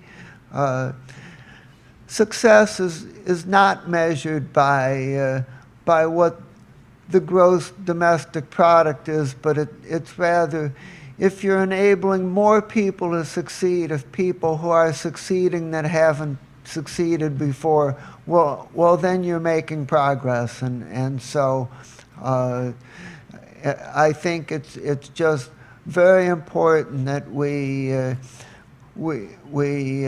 invest upstream, that we have high quality early childhood education, that we provide services and work closely with the schools, and hopefully we have to make investments now so that 20 years from now, when kids being born today are reaching adulthood, we don't have as many problems as we do now. Thank you. Councilwoman Conley. Health and Human Services is my passion, as many of you may or may not know. The county needs to continue to work together. We have a new team that is on board. That's the Chris Ronayne and his employees, and so we have to really develop a new working relationship, different vision of which way they go.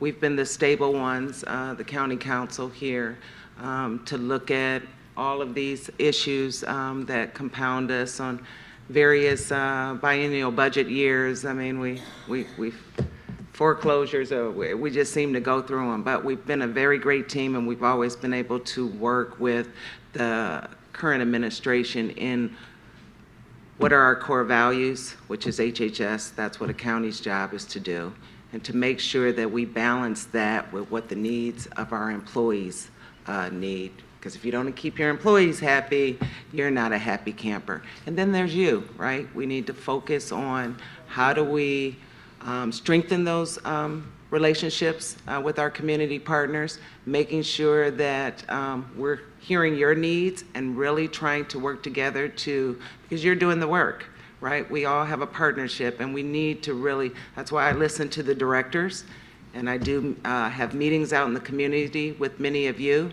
to understand where you're at. You're on the service end, and how do we incorporate that? And we got to have it in the vision in the beginning. We can't just do what we need to do and then come out and filter and see with you. It needs to be a cohesiveness, and that's what I try to do. That's why I started to work early on this budget process, to really hear and get during this tough, tumultuous time that we're changing and we're trying to make our government right-sided and whole again. So that's what we're doing internally with our budgets as well. We're right-sizing them. As someone wise told me, we're not cutting, we're right-sizing. And so we want to take a look at if Department of Senior and Adult Services, have not utilized some of their funding for the previous year, then how do we use that in another realm in HHS? So we're really trying to be efficient. So my priority is to make sure that we get over this budget and we right-size it up and we don't have too many any things that we're unhappy about, that we can still do some of these initiatives that the administration has put forth to us. Walter. Yeah, I'll just follow along. I'll take the heat on the right sizing of the budgets. Okay, so, but those that know me know that I've been in the county environment for 25 years. I've been in HHS for about 22 of those 25 years. So regardless of what's proposed for the levy in March, I'd just encourage everyone to vote for the levy. It's passionate to me. I've been there for so long. It's just near and dear to my heart. Secondarily, all the information we put together as far as the budgets go, whether it's general fund, whether it's the Health and Human Services levy budgets, or it's any of our special revenue funds, all of our data is out on the fiscal officer. It's Mike Chambers is our fiscal officer on the fiscal officer website under the Office of Budget Management. I mean, feel free to go to the website, look for any information that you need, and if there's something that you can't find or having trouble finding, just contact me directly. My name, email address, everything is published on the website. Thank you, Walter. Last word before we go to Q&A. Well, thank you. I just want to thank all of you guys for coming out. I think this is the biggest crowd I've ever seen to talk about a budget. So that is amazing. And the fact that you are so interested in it, I appreciate that. I also want to thank some of the employees. I know Chris gives a shout out to our employees all the time, but we have an amazing fiscal team at OBM. Walter, his deputy director, Shantae, they do an amazing job with the budget. They do the heavy lifting here. I'm just coming in here with some fresh eyes, making some suggestions and talking about really operational efficiencies and where we could look at just to be better. But I want to give them a shout out to them because they do the heavy lifting. And I would say, I would just finish to say that I'd echo something Chris said. I think we just need to work collaboratively. I think if we're going to have dollars in this county go farther, we just need to make sure we're working together and making sure those services, that those dollars are going the farthest that they can to take care of the residents in this county. Thank you. Thank you. First, let's give a round of applause for our panelists. And I think to your point, Chief Gallagher, I think like the crowd size, I think demonstrates what's at stake. There's so many issues that we've touched on today, and I really appreciate you all taking the time out, and also for everyone joining us. Now we're going to move to the audience Q&A. I'm going to riff a little bit off the City Club style and ask that your question be in the form of a question. We have Julie and Brandy who will be staffing our mics. If you have a question, please raise your hand and they will come to you.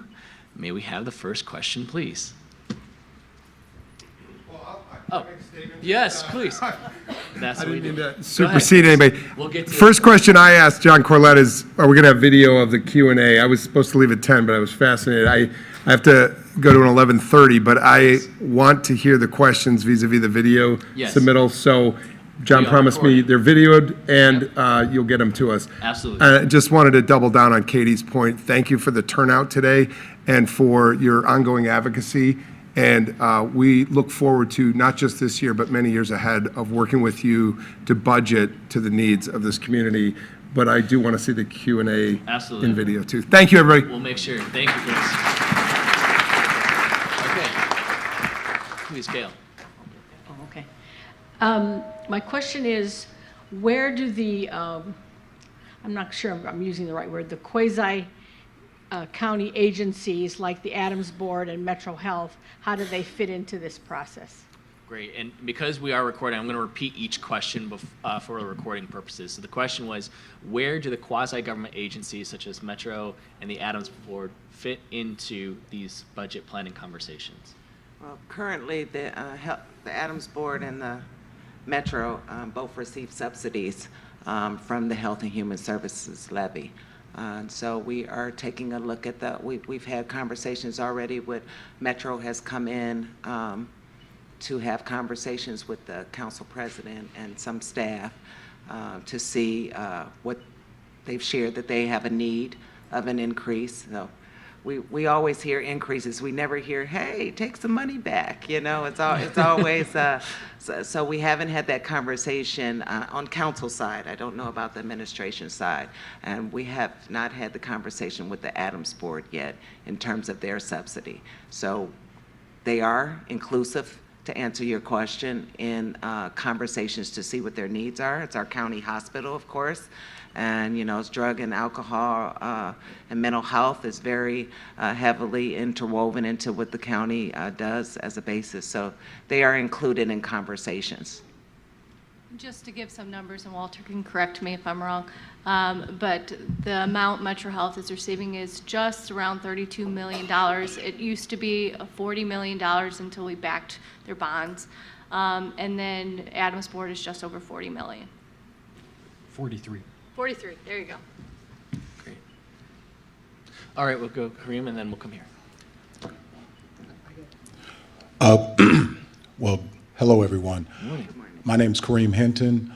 I'm with the No New Jail campaign, and I'm here to ask this question, considering that you have so many people in this room that represent different entities, different organizations that need that money.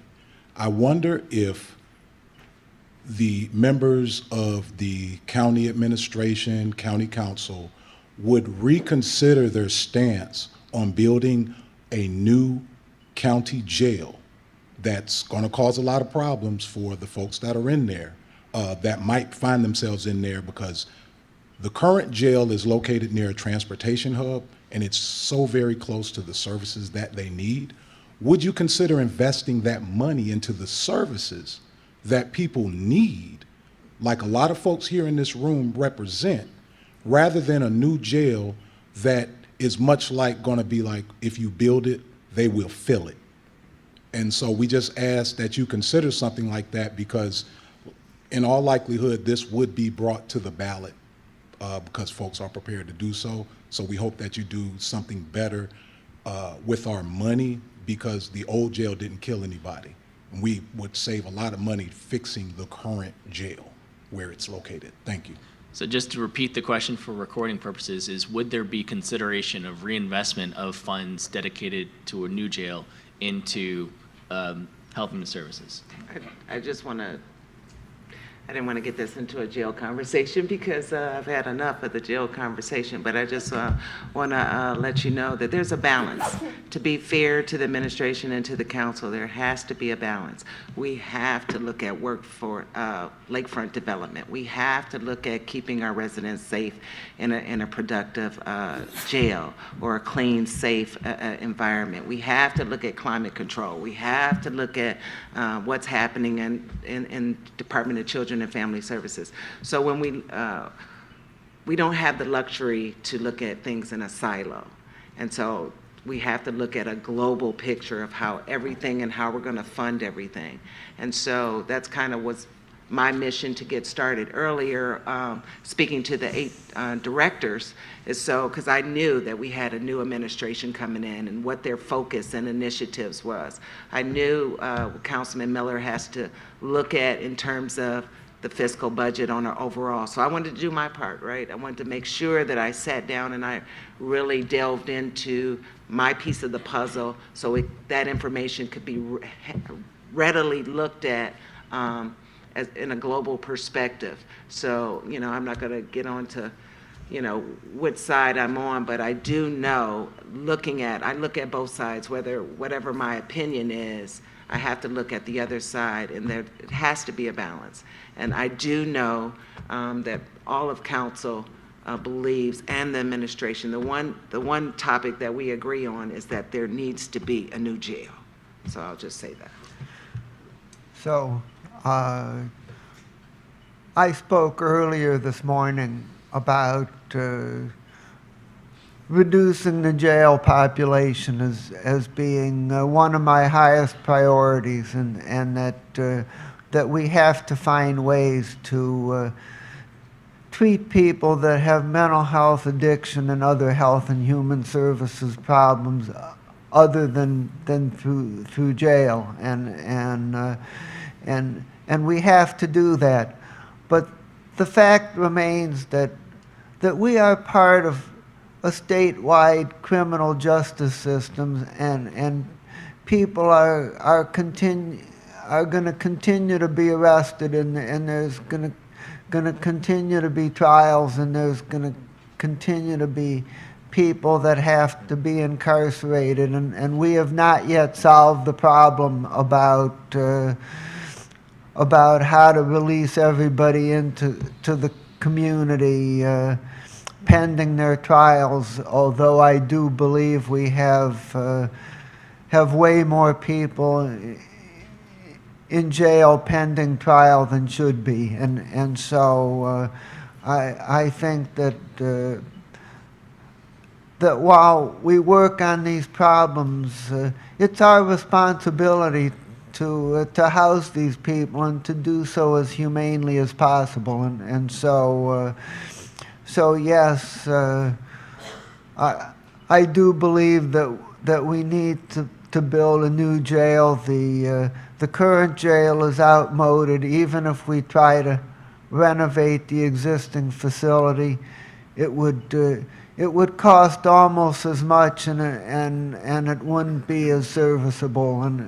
But I think our focus should be, how can we better manage our jail population, implement bail reform, implement central booking, divert a lot of people, and reduce the size of our jail population so that we can go to the Ohio Department of Rehabilitation Services and make the case that we don't have to build a new jail as large as the one we're currently contemplating.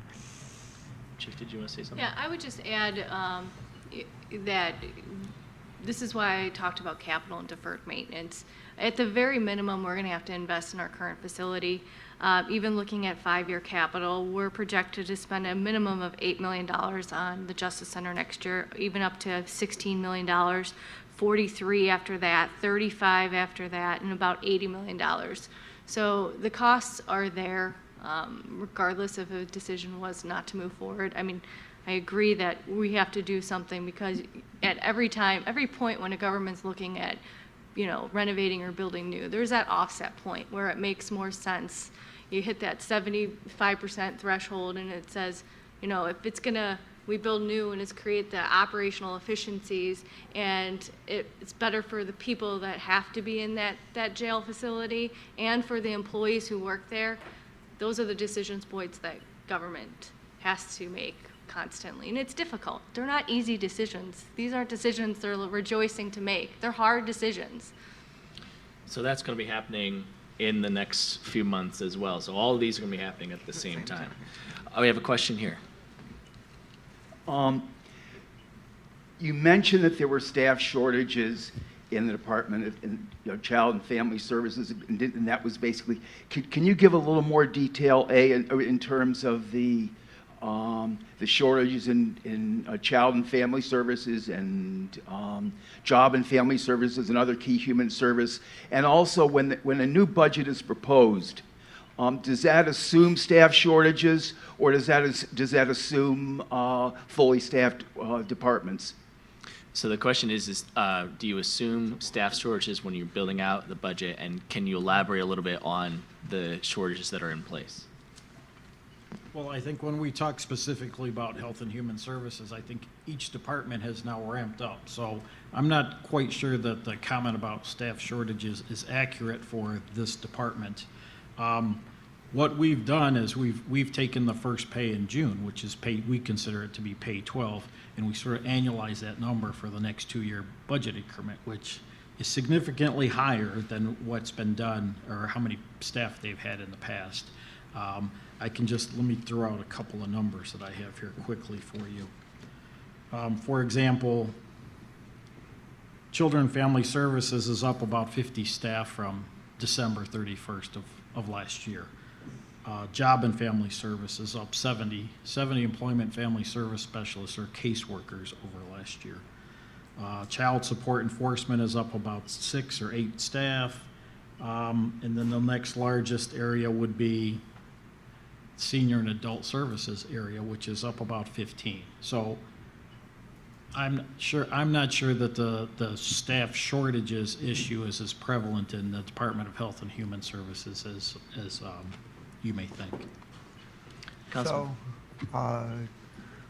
first, by way of history, the question that you brought up was actually one of the most heavily discussed and contentious issues that arose during the last biennial budget process. There was a serious and vigorous debate over, do we figure out how many staff we need in a particular department and assume that they're going to be filled and budget for all of those people for the whole year?